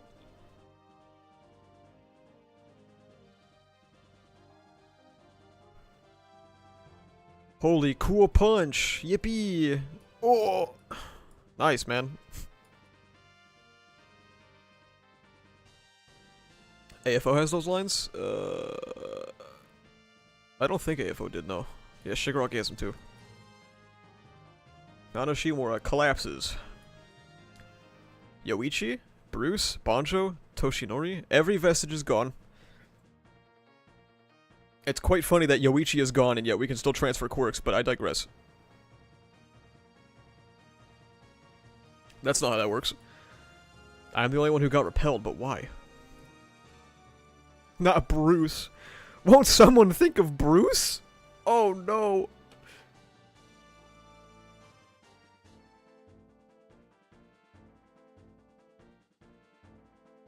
Oh yeah, stupid counter. I mean, yeah, we'll just throw one up because Yoichi being transferred means that this should have been fucked, but whatever. I also hope that, like, we actually get an addressing of why there's no vestige for the stockpile guy, you know? I always thought that was like kind of weird.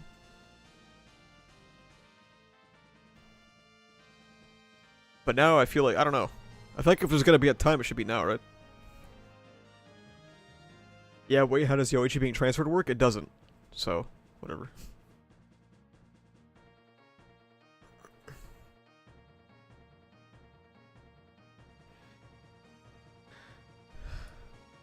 However we got here, Grandma, you can rest assured that I hate you too with all my heart.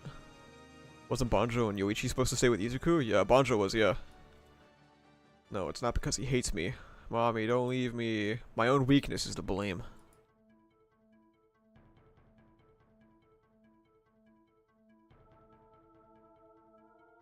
Okay, I'll save it for later. I'll save it for later.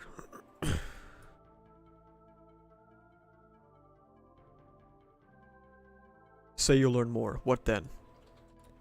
Say you expose his past to light. Will that change a damn thing? I think it's really cool that Shigaraki's vision of Deku is the one with like his arms all ripped up and shit. The one that was like brutalizing him. I think that's cool. That's me through Shigaraki's eyes. I guess he's using that form to chat? I don't know, but letting this end without finding out wouldn't sit right with me. How about you die instead? You will let me in. I think I mentioned it last stream. I also think it's cool that Deku is like in his school outfit. It reminds me of when he barged basically like into the Todoroki family stuff, you know?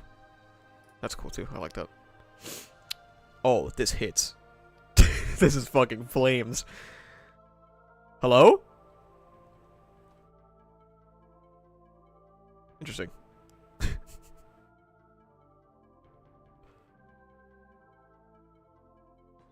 There we go. Pen ran out of ink. I'm reading the chapter as Horikoshi writes this shit. That's crazy, dude.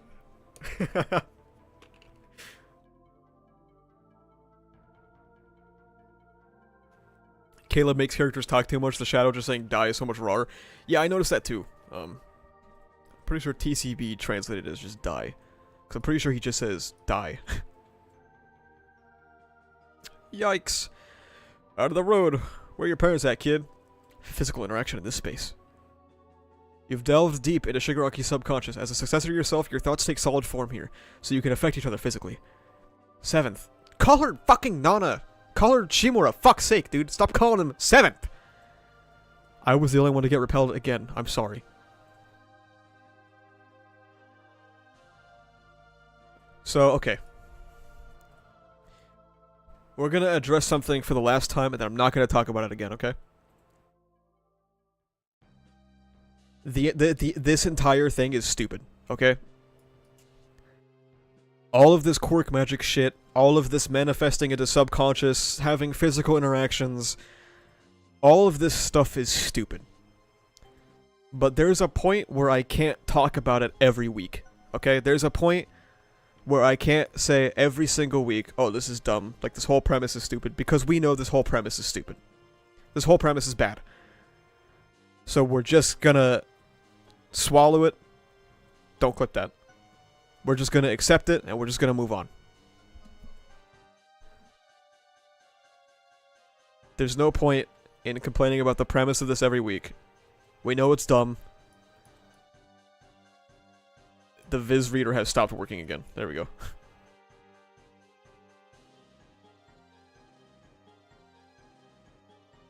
So we're just gonna keep going.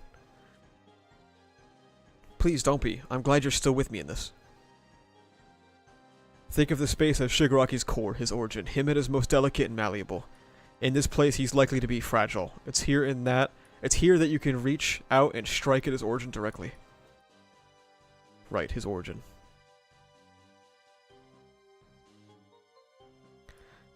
That's why you're about to die. Stain. What burdens do you bear? What do you seek to build? Got a plan? Nope. Get out of my way.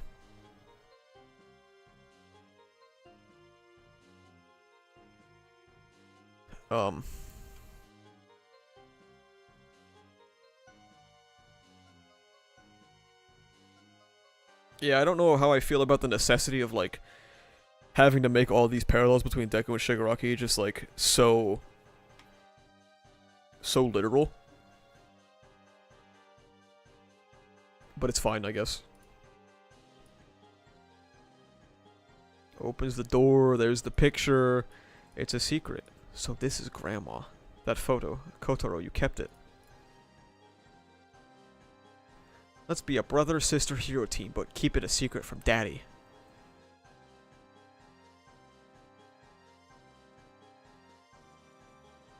Smack!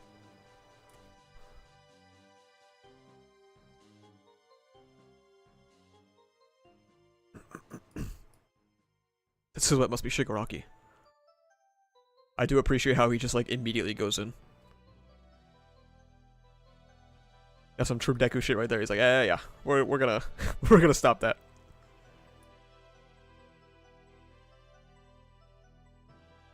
Endeavor fans are clapping. Yeah, as you can see, Shigaraki is portrayed in all black. That means that he is the bad one here.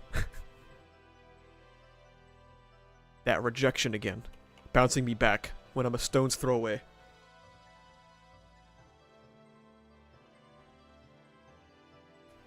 Feels like a weird thing to say. Stone's throw. You could throw a stone pretty far, I think. I feel like there's got to be a turn of phrase that can represent a little bit closer than that.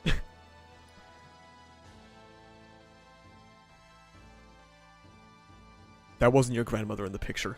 That was a monster who abandoned her child. Right, of course. He didn't keep the photo because he wanted to.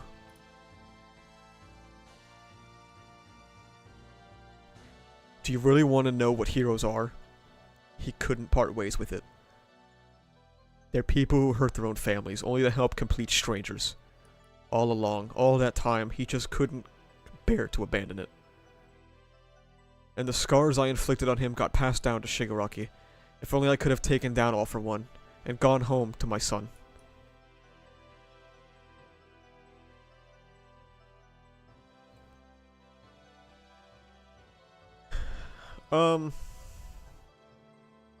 I mean, I don't hate this, but it's like, I don't know, I feel like I still just don't like how literal it's all become, in a way. How, like,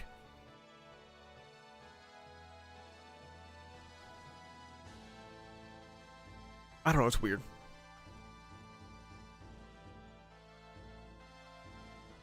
I'm sorry, Kotaro. Shimura now. Oh, the transfer? Okay, that makes sense. Your mom was weak.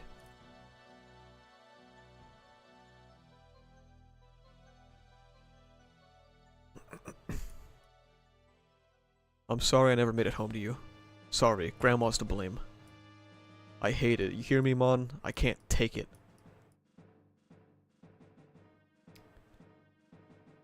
For some reason, Viz never includes them, but the editor's note right here would say the origin of Decay. I still don't know why they do that. So Deku's gonna see it.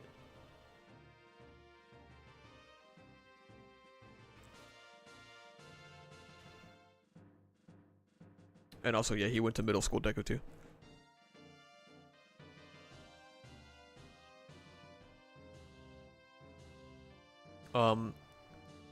Even though I have my issues with the premise, even though I have my issues with all this being literal, I can't lie. The idea of Deku literally getting to watch Shigaraki's Quirk origin is very fucking interesting to me. It wouldn't say origin of Decay, it would say some shit like the true birthing of a dreadful power.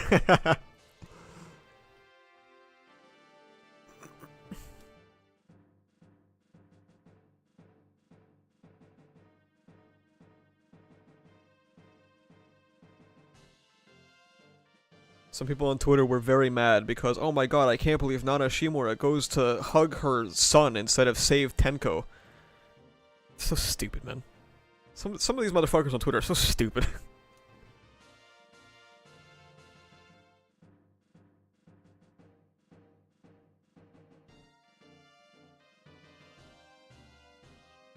Oh, it broke again. God damn.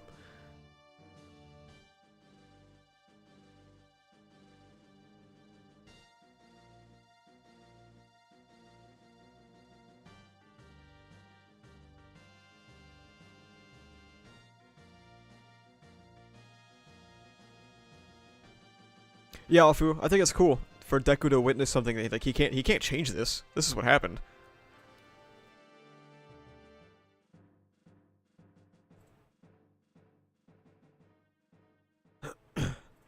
Literally stopping the ass whooping mid swing. Yeah, like that's genuinely a reading comprehension moment. No, it's not even reading. It's a fucking visual issue. Use your goddamn eyeballs. It's a visual medium. I wonder what she's doing. Oh, she's hugging him so hard. Stupid. Fine chapter. I don't like it as much as some of you guys do, but it's fine.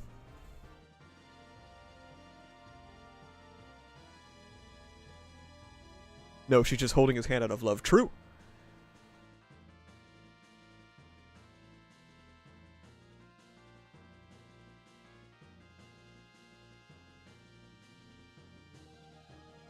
Someone pointed out it's Deku's left arm that grabbed Shiggy here, the arm that was getting decayed in my PFP. Yeah, I don't feel like that has any... I don't feel like that has any relevance.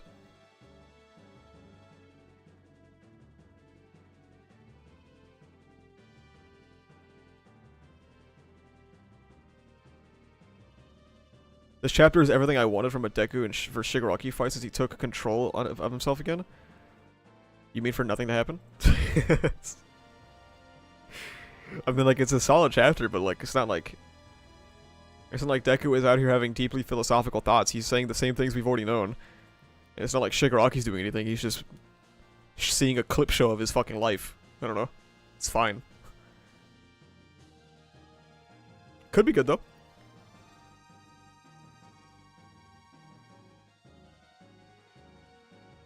Hello, Skullucky.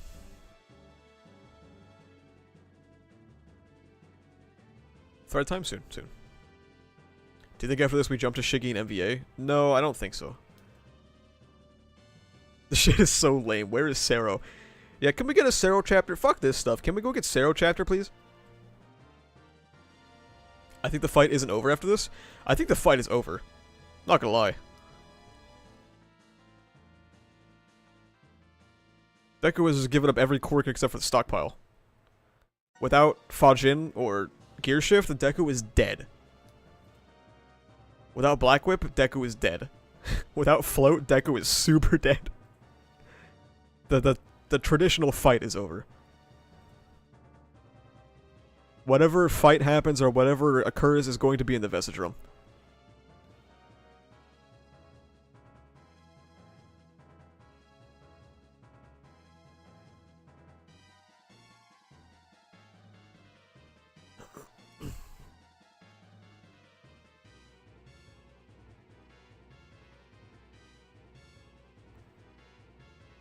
I like the childhood backstories in MHA at least. Yeah, the childhood backstories are always pretty good. Yeah, I have a lot of qualms with this stuff, but it's not bad though. Like, it's fine. It's a good step up. You should would you make a backstory tier list? What the fuck? So desperate for My Hero Academia content, you guys got me making backstory tier lists.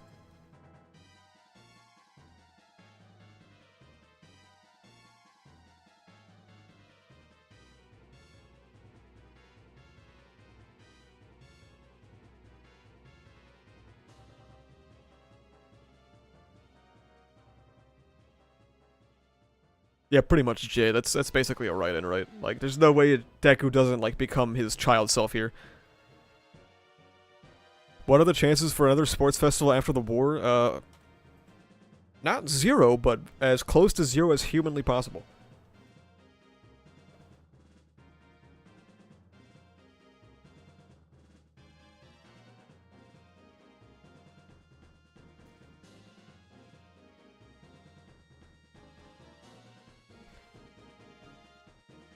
Honestly, one of my favorite parts of this chapter is just seeing how much different Deku looks compared to the way Hor used to draw him, you know? The change is so drastic. In like a cool way though. I don't know.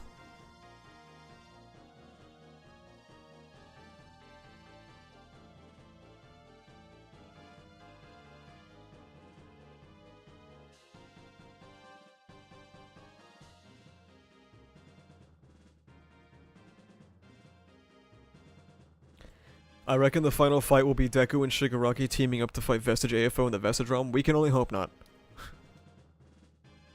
So tired of this character.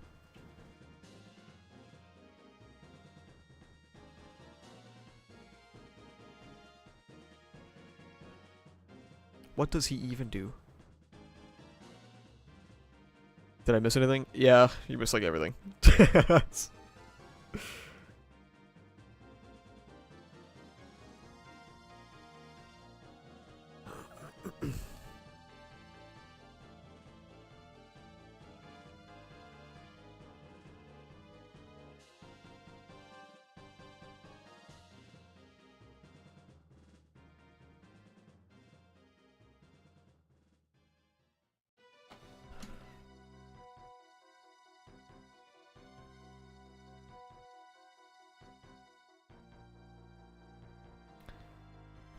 I do know that there is a chance that VFO comes back, but I would really be happy if that didn't happen. Please, Lord, give me a sign.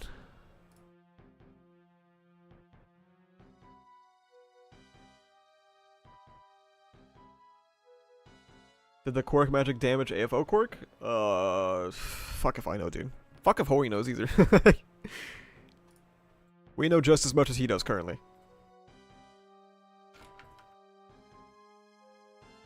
Was there any Twitter drama? I don't know. I'll be honest, man. I haven't logged into Twitter that much.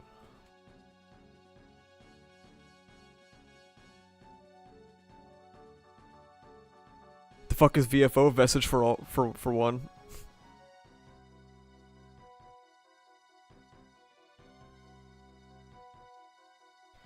Bocce chapter, on the other hand, peak? True. It was very good.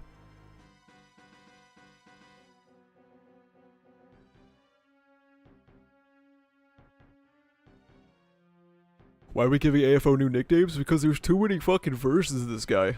He needs to stop.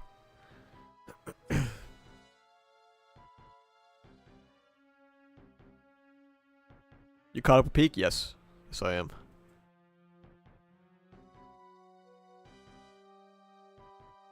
What do I think the best outcome for the series finale would be? I don't know. I don't know.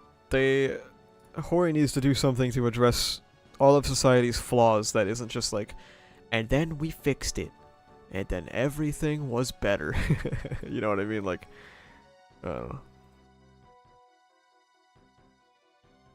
If Yoichi is gone, then Deku doesn't have stockpile anymore. If Yoichi is gone, that means he doesn't have transfer anymore, not stockpile. Because Yoichi is the vestige for transfer. Stockpile was a different dude's quirk, and for some reason Stockpile never had a vestige. I'm not gonna lie, there's like a solid 75% chance that Stockpile doesn't have a vestige because Hori for gore. But he has a chance to prove me wrong on that soon, so.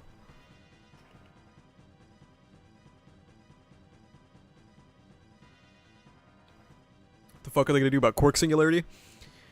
Eh, just let it happen. Eh, fuck it.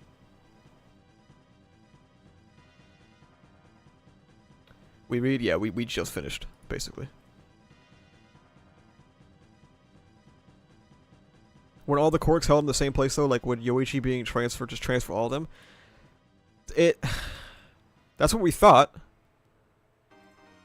But apparently no, they are separate quirks, but also they're not separate quirks. They exist outside of the quirk, but, like, not enough outside to be quirk factors, so that Deku doesn't die, etc., etc. It's just, like, a bunch of random shit. Do you still have hope the series will make a comeback? No. Well, I guess it depends on what you mean by a comeback.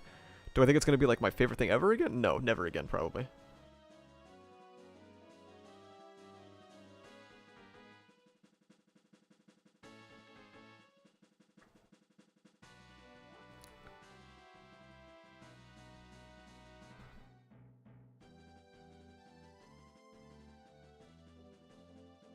Didn't the brother of All For One have two quirks? Maybe the one he was given was to stockpile power? It's... yeah, that's exactly what happened.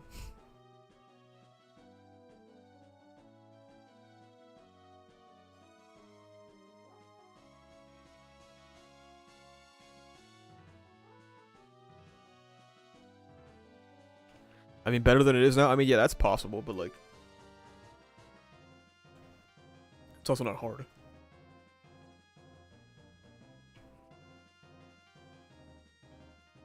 It's not necessarily confidence-inspiring that we're right on the doorstep of Deku and Tenko's encounter, and Deku still has no plan.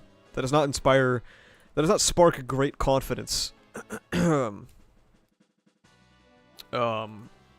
the aftermath.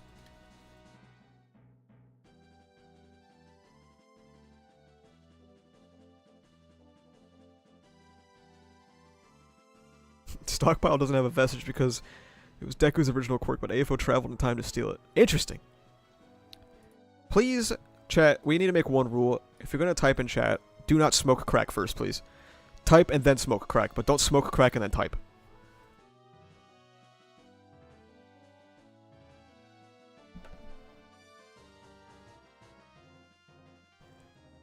My bad, yeah, guys. Don't smoke crack, chat, please. Heroin, on the other hand, that's a different story.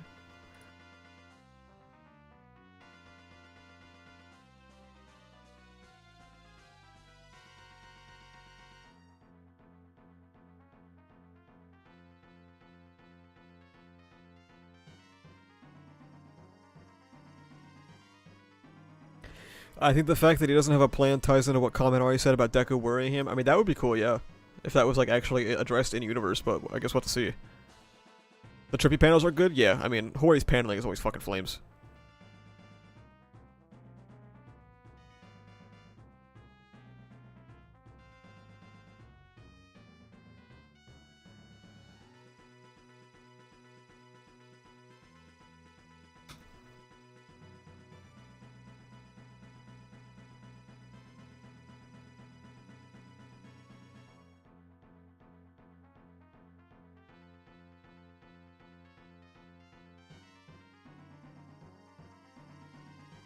When has Midoriya ever shown any signs that he had a concrete plan for fixing Sadie's problems?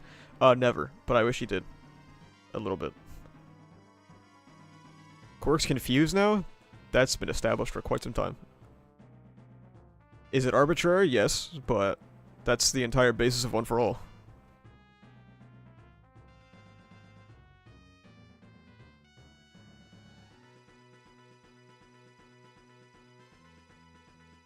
What happened to Overhaul? I don't know, died off screen. Who cares? Man, can you imagine how much different this whole fight would have gone if All for One had Overhaul? Holy shit. I was talking to Bubba the other day about how sometimes my biggest impact, no matter what, on this fandom will be the Overhaul discourse. Because I still see it pop up sometimes in, like, random areas. Where I'll see someone be like, hey, why didn't he still Overhaul? And I'll be like, oh, here they come. He couldn't do it. Why? He just couldn't.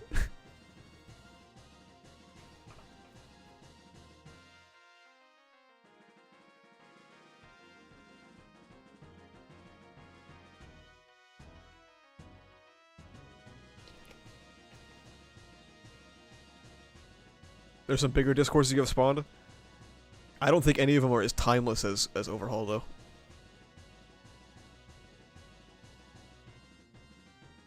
Why didn't AFO take Overhaul? That's a great question. There's a lot of excuses people make. One is that he doesn't like complex quirks, which that's not stated ever. Yeah, the expel all my blood from my body quirk is just too important. Some people say, oh, he has limited storage, which I think is true. I think he has limited storage because his head got fucking blown up. So give up something. Pretty simple. And then, yeah, it was from the 4th generation. He never said that. And also, he took Hawks' quirk. Also, he took Ragdoll's quirk. Like, it's fine to admit that Hori forgore. What makes a quirk complex anyways? Why Overhaul specifically? They'll have no answer. They never do. They just say it's complex because it is. People just go, oh, well, Overhaul had to train really hard to use his quirk. Where did it say he did that?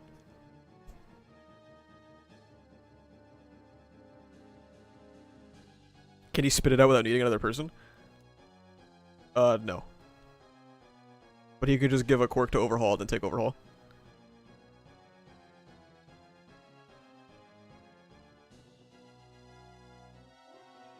Erasure is a useless quirk. All it does is guarantee you'll win no matter what. Like, yeah, literally. What the fuck?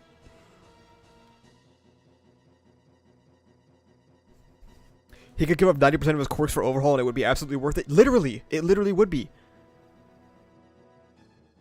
Remember how Shigaraki knew by instinct how to use every quirk he received? Yes, I do. He knew how to use it. He just had like a fucking... He had like a TV channel in his head. Like the little... Oh, you guys probably are old enough, damn it. Oh, no, you guys still have TVs, right? You guys don't only watch Netflix? You know, like the... Where you have to scroll through the TV channels to find what you want to watch?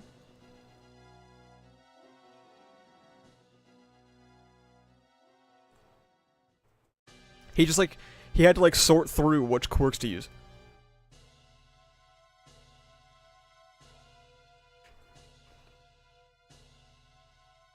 The guide, yeah. Just did I say we don't have TVs? I mean, do you motherfucker? I don't have a TV. I watch shit on Netflix, but I had a TV. There's no reason to be paying for TV, honestly, in this day and age. I guess he couldn't use Erasure himself without eyeballs. Boom. Shigaraki's right there. Boom. You have Nomu. Give him eyes.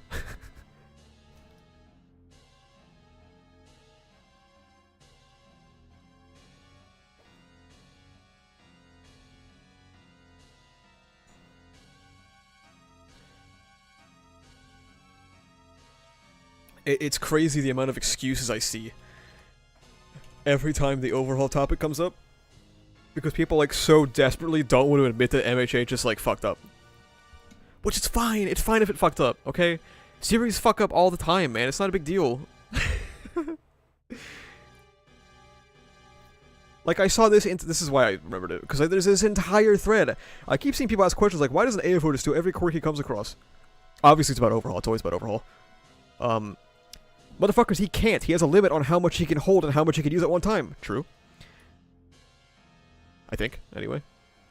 Not just that, Dr. Garaki outright said that AFO started having problems with quirks from the 4th generation and onwards because they were becoming increasingly more powerful and complex. This is not true, by the way. This is actually wrong. Bubba sent me the page for this the other day. Here it is. Unless we can tweak the hardware to accommodate our expanding memory, the human race will become unsustainable. We started seeing early signs of this back in the 4th generation, and since he held multiple quirks, he saw this problem as a grave one. So it's talking about how quirks are becoming too strong for people's bodies. Not that he can't handle them. It says some of these people are fucked.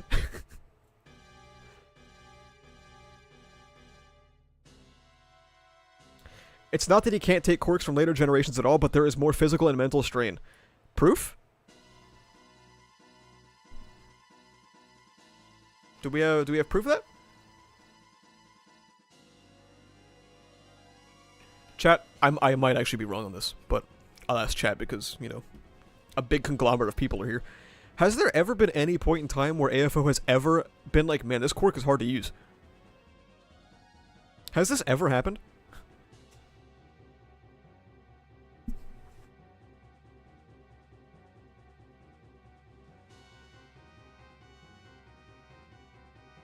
No, never. Yeah, that's what I thought.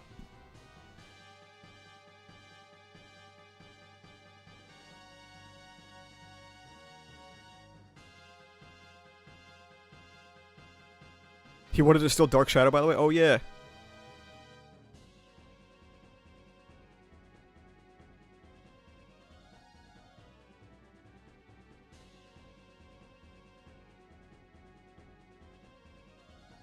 Same guy who did everything in his power to steal New Order?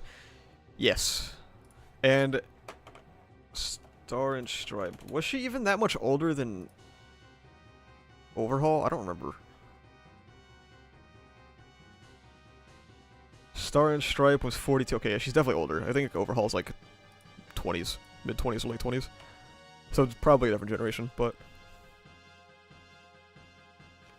He ignored Fiber because it wasn't suited for Shiggy's fighting style? Dude, I know. It's crazy how everyone has headcanoned, like, collective delusioned that scene as All For One saying he doesn't want it because it's hard to use. Even though he was talking about Tomura. And he said Tomura's name. It wasn't even a fucking secret.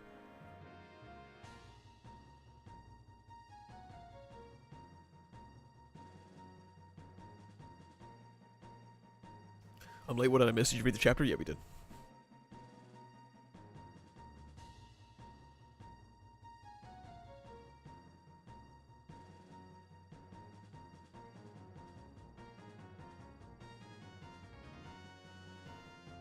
That shit gets retconned anyway with the body jacking? I know.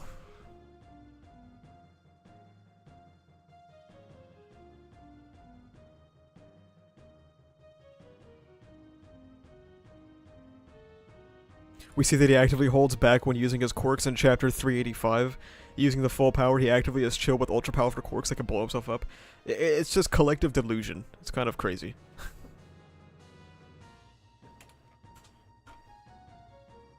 It's fine to just accept that he should have taken Overhaul. That's fine. He should have done it, and it's very silly that he didn't. Mr. I can't help but take a good quirk when I see it. And he didn't do it.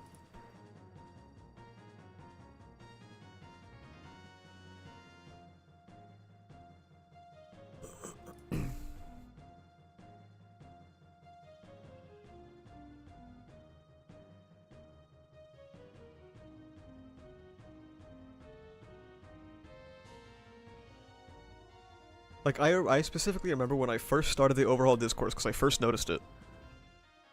I had people that I'm mutuals with that are like, I don't know, man, this isn't really that big of a deal. I didn't say it was a big deal, I'm just saying. He should have taken it. And it's stupid that he didn't. And that's always like, if nothing else, that'll be the last line of defense, right? It's like, it's not that big a deal, man, don't worry about it. It's like, okay, I mean, I'm not really that worried about it, I'm just saying it's stupid. You probably should have taken it.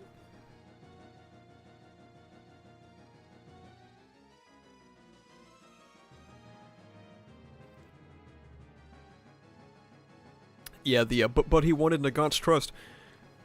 I'm sure Nagant would be like, oh no, I can't believe you took Kai Chisaki's quirk. What the fuck? How dare you?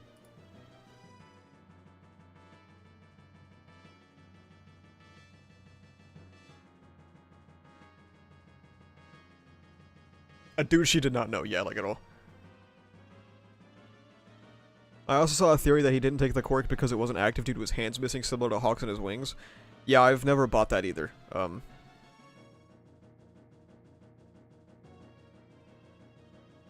The quirk factor shouldn't be, like, literally in the part of your body that uses it. I'm pretty sure I talked about this in my AFO video, because I remember talking to Oshi Man about it. Because he had read a bunch of supplementary material about, like, quirk factors and shit.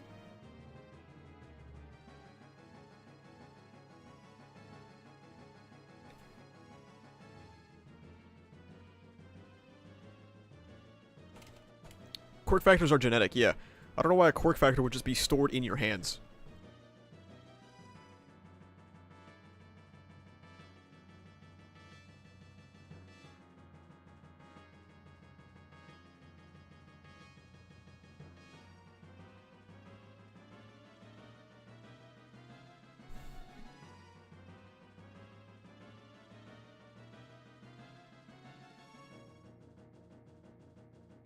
Remember when Rukasu said that AFO didn't have radio waves because of the SNS fight to defend Iron Mine? He was just blatantly wrong. I do not remember that, actually.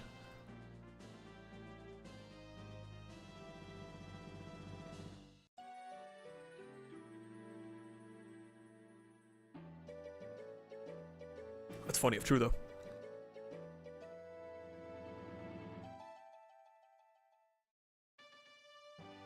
At the very least, like, I don't know, there's some level of, like, suspension of disbelief where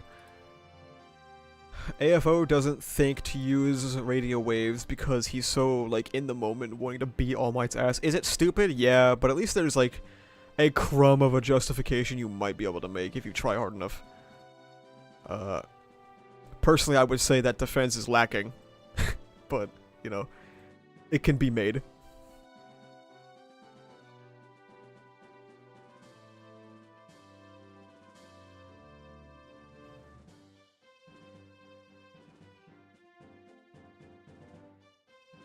How would AFO's quirks be affected by Shigaraki's fight against SNS? That's the secret. That's the secret that we just don't know. Crime lord who ruled Japan fails at basic battle tactics.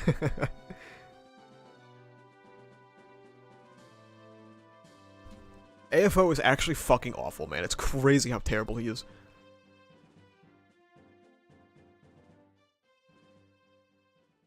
Like, actually, bottom tier character.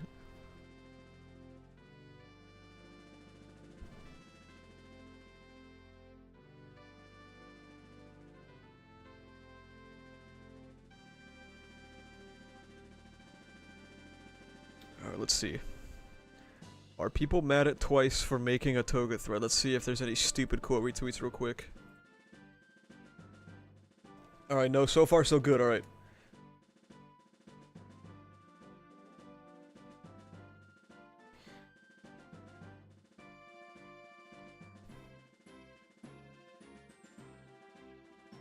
Why I think Toga is still alive and needs saving. Will this be the thread that finally puts people to bed? Puts all the... no. Let's be real, no it's not. There's this one guy who goes, I don't know how, he's on every Toga post ever made, and he just says, she died happy though. Yeah, but like, she died happy though. Some people cannot be convinced, but let's see. Let's see the arguments that... I have not read this thread, by the way. This is, my first time reading it.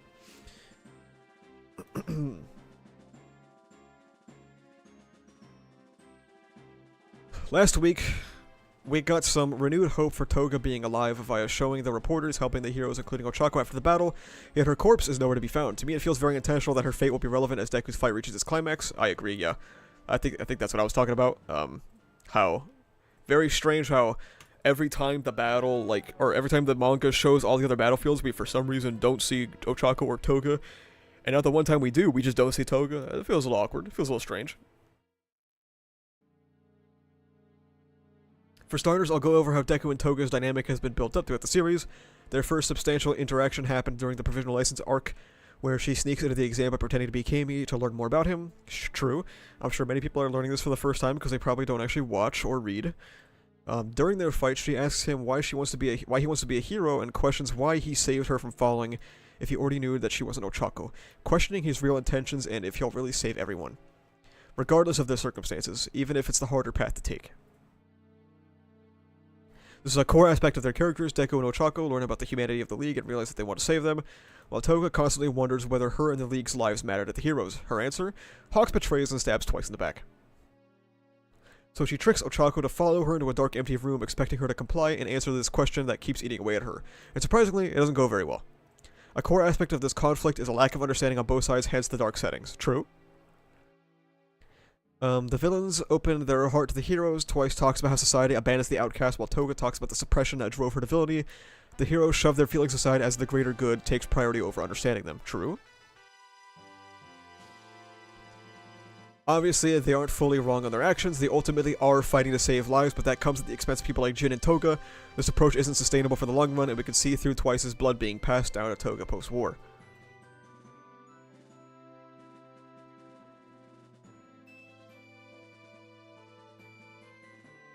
I can already see one uncharitable interpretation of this would be like, oh, at the expense of murderers? Oh, sounds good to me. The difference between Hawks and Ochako is that one ignores Twice's tears. Toga's sadness over the idea of the League members not being considered human by the heroes ends up humanizing her in Ochako's eyes. It's worth mentioning that the chapter right before the Toga-Ochako fight, we get Deku seeing Shigaraki's humanity for the first time inside the Vestige world, as he tries to save him from Eeva's control and acknowledges the sadness he found deep inside of him. Post-war, we see Deku fight leading Nagant, a character that, like Hawks, embodies the flaws in the hero system. Deku proves himself as a true hero by acknowledging his own ignorance and saving a villain he hates, despite that making the fight harder for him. From Ochako's side, her speech about the hero's humanity connected the civilians to Deku and the heroes, which made her remember the humanity she saw in Toga and realizes a society where everyone works together for a bright future should also be a good place for people like her. Toga felt rejected by Ochako, but still had hopes for Izuku, but when she asks him what he'll do to her, all Deku could do is talk about his own admiration for All Might, and how he would never hurt people, missing the point of Toga resorting to violence out of necessity. Because her natural attraction to blood was seen as inhuman behavior, she wouldn't just ask for some blood. Deku failed to connect with Toga at this moment and only reaffirmed her previous thoughts about her rejecting the world and having to fight for her own survival.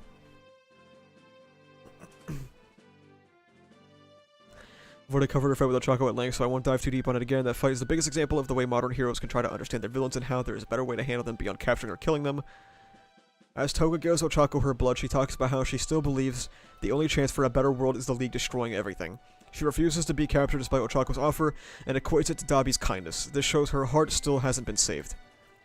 Toga has shaped her worldview around Shigaraki's perspective. No matter how much they achieve, no matter how hard heroes try to reach out to them, the hatred that spawned off their trauma will never die. Their pain will never go away until they die. That's what they believe. Toga believes Ochako is the sole exception, someone weird that tried to save her heart, but everyone else is still just like Hawks, right? Dabi was killed. Well, is he? Is he dead? I don't know about that. Deku will try to kill Tomura, and villains can never be given a second chance, right? Oh, it's a rhetorical question, never mind. In this chapter, we even have Deku go into the core of Shigaraki's trauma, the Shimura household that represents the hero society that neglected people like them, and trying to reach out to Tenko when he needed it the most. This is Deku's chance to redeem himself in Toga's eyes via his actions.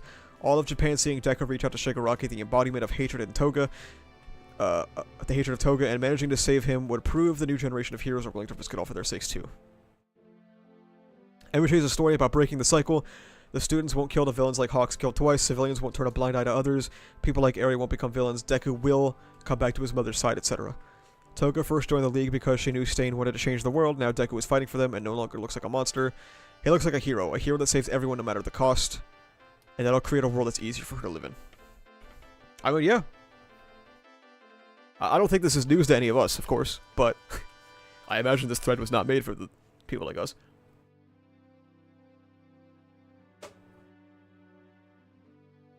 As we have regularly repeated, there is no cycle to be broken if Toga just fucking dies. She's just dead.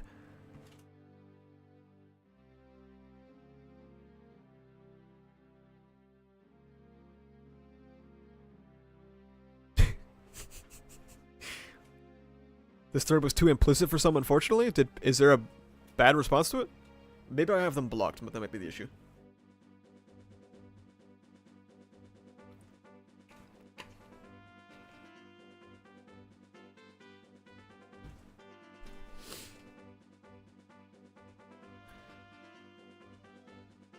This is just like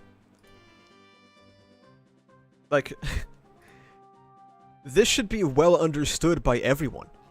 It's so crazy to me that it's not. Nice.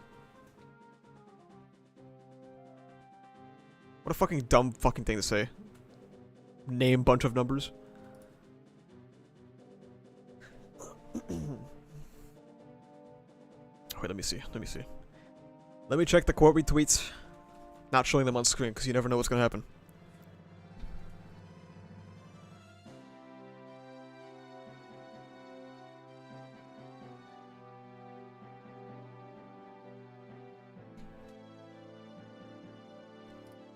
Let's see.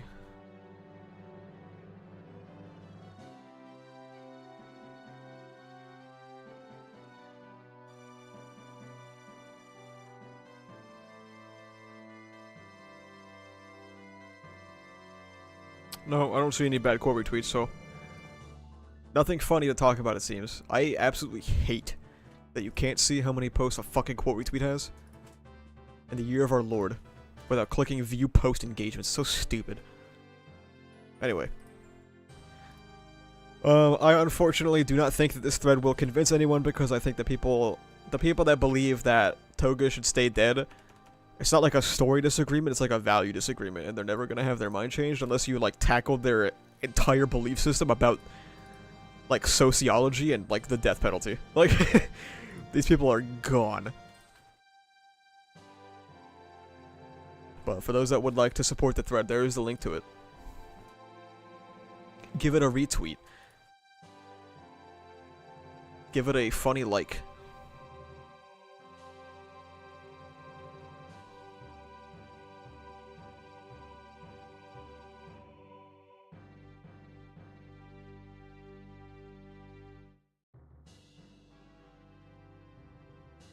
Why do Americans love the death penalty so much? I'm not sure. They just do.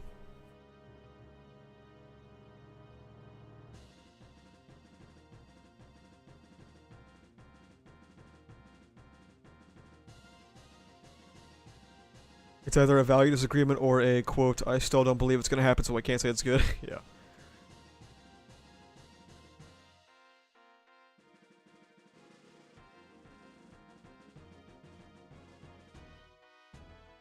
This might be my last thread ever. Damn. Twice retiring from threads. But I mean, also, MHA will be ending soon, so maybe it will be. Or maybe you could probably write a good thread at the end of MHA, though, too. Like, the ending alone might give you enough material to write some shit about how Twice got fumbled. We'll see, we'll see.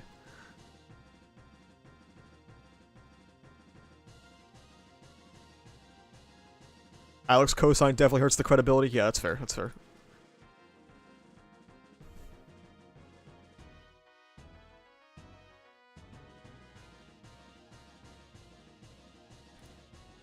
Yeah, Crow Mythic. It is a lot of that. It is a lot of, oh my god, death is so dark and mature. I can't believe how much better the story is now that characters are dying. And like, you know, when we here on this channel criticize characters, or criticize MHA for not killing its characters, it's because it tries to make you think it's going to, and then it doesn't. And then it's like, hey, well, fuck you. But like, if these things were never set up, I mean, you could definitely still probably complain about, the stakes. But, like, you can do stakes without killing characters, too.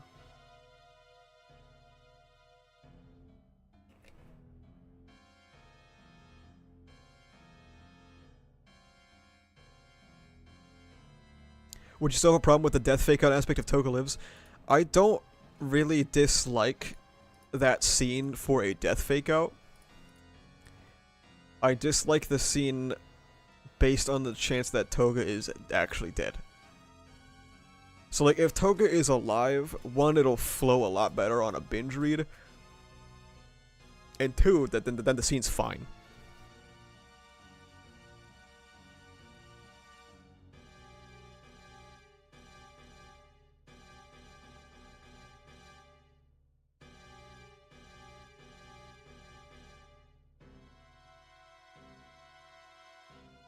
I think society collapsing after PLW is a good way to show the stakes.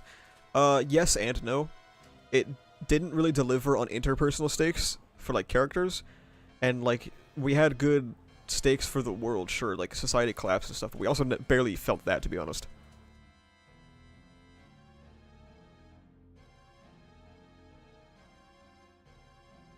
Stakes are overrated and people need to stop acting like they're the be-all, end-all of story. I wouldn't say they're overrated. I would say they're over-discussed. But, like, if you don't have stakes, that's how you end up with a story. Oh, God. Sorry, guys. This is how you end up with a story like Akane Banashi, which I am really not fond of. Like, super fond of, because it really doesn't feel like there's anything at stake in that story ever. Like, Akane lost one time ever, and I was really excited when she lost, and then, yeah.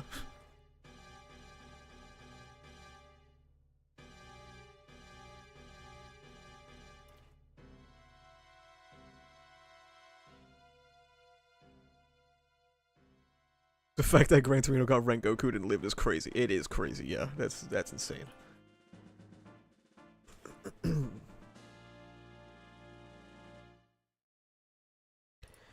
I think the main issue with stakes discourse is that people think that death is the only stake. It would be crazy if somebody made a video about that. Wink, wink, nudge, nudge.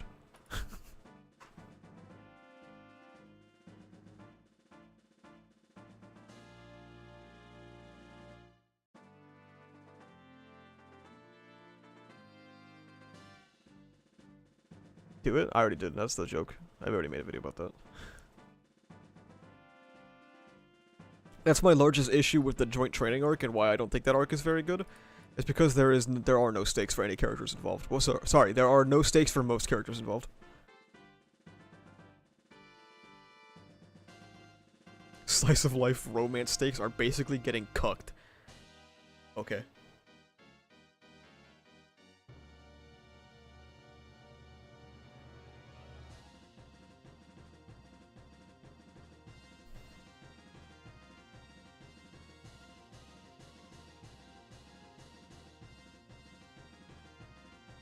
I don't know, Bakugo really wanted to win that match against those nobodies, true. The MHA subreddit gasses joint training so hard, do they? That feels like the exact opposite of what they would do.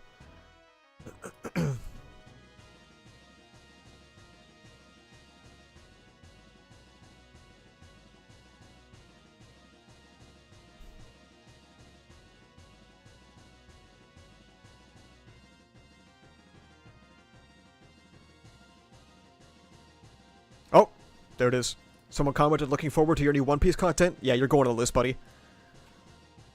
Doubters.text. New line. Ancient. You spelled ancient wrong, dumbass. 4 Dragon 585. Saved. See you on Saturday, buddy.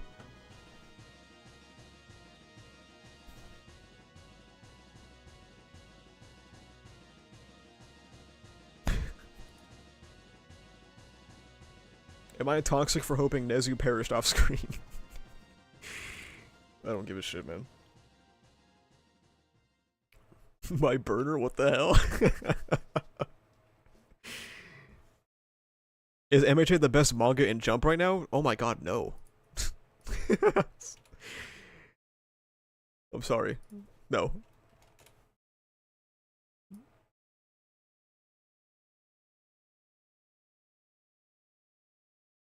My Star Fox 64 OST stopped again. There we go. Yeah, if you want some manga that are better in Weekly Shonen Jump, there's Kagurabachi. There's Undead Unluck, there's Sakamoto Days, there's Blue Box, there's Kill Blue, there's Yuzakura Family, there's 2 on Ice. There's Chainsaw Man. Like most of the magazine, probably. Is it bad for me to like MHA these days? No, you can do whatever you want, it doesn't matter.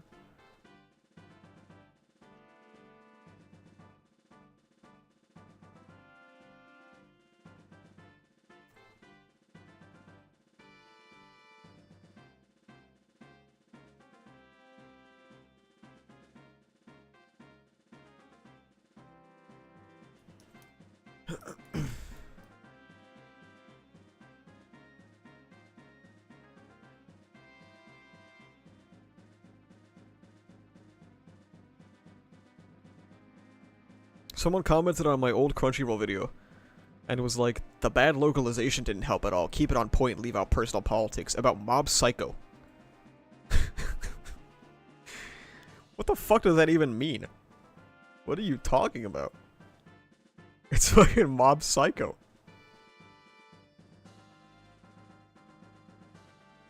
Have you read Undead Unluck? If so, what do you think about it? I think Undead Unluck is very good. Just get past the first volume and you'll be alright.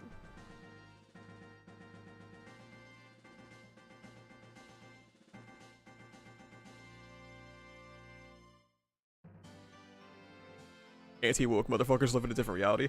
Yeah, I don't even know what the fuck they're talking about.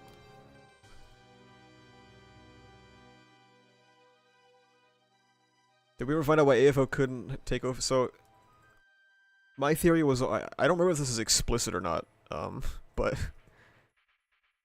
at least my theory back in the day, before it was revealed, if it was revealed, was that, like, AFO just doesn't feel enough. So, like, he needed somebody with strong, intense feelings to overtake it. I think that's explicit now. I think that was correct about that one. The angry 12-year-olds in the comments of your Mushoku Tensei video was fucking hilarious. I know. Don't worry, buddy, I know.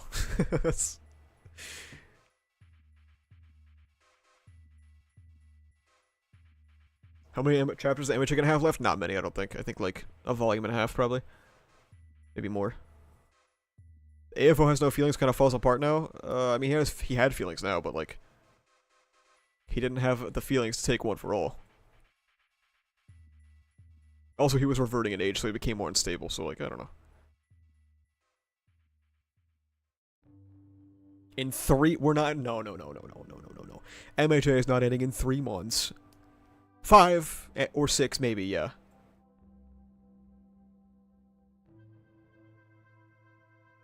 But not 3.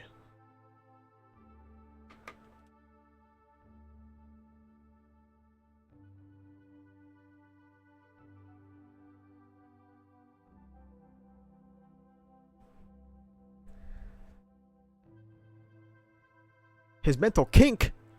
Bubba! We think Hori's stretching this out to months? Not necessarily stretching, more so that he's gonna take breaks.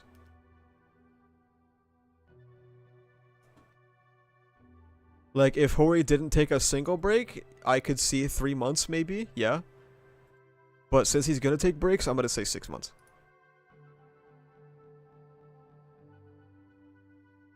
Also, the fact that people invalidate your Isekai video because he put Bill Cosby over Mushoku Tensei. Do people do that? I didn't know people invalidated it because of that. It's a good video, though. Do you think MHA is still something worth reading or watching? That's a personal evaluation. For me, no.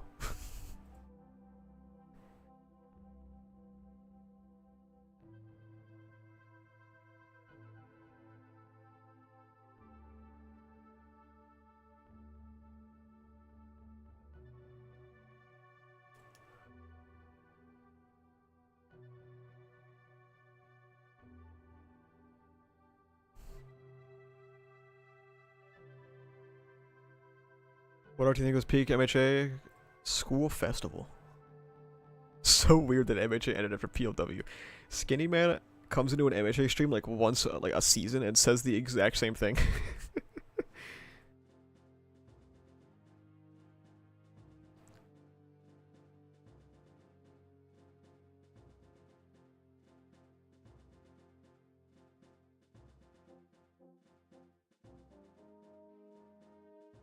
Do you think this manga will end with Deku losing his quirk and leaving MHA? I hope not.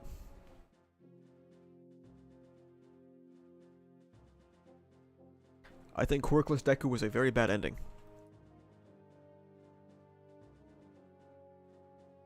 How would you feel if they make MHA Next Generations? I would not peep it, unfortunately. I think I talked about this in Discord literally yesterday, but I said that if they made an MHA sequel and it wasn't written by Hori, I would make a video maybe saying how corporate greed kills art, and then I would never talk about MHA again.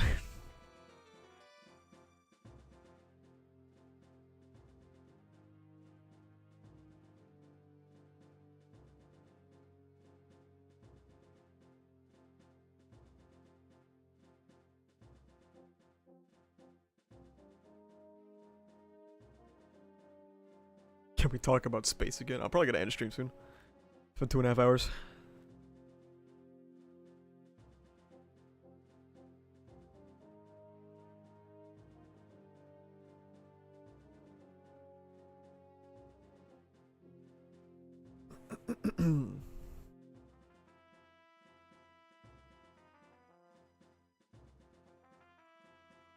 My influence.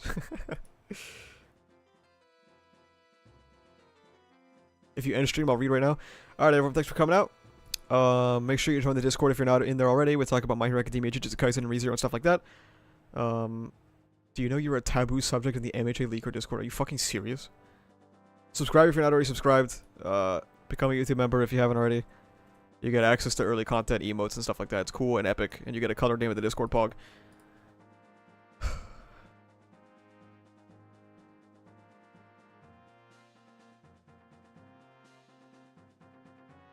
Exactly, like Dragon Gus said.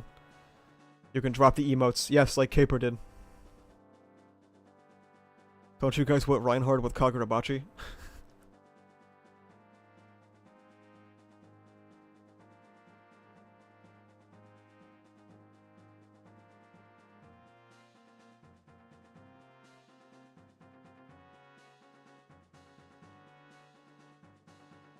Alright, chat.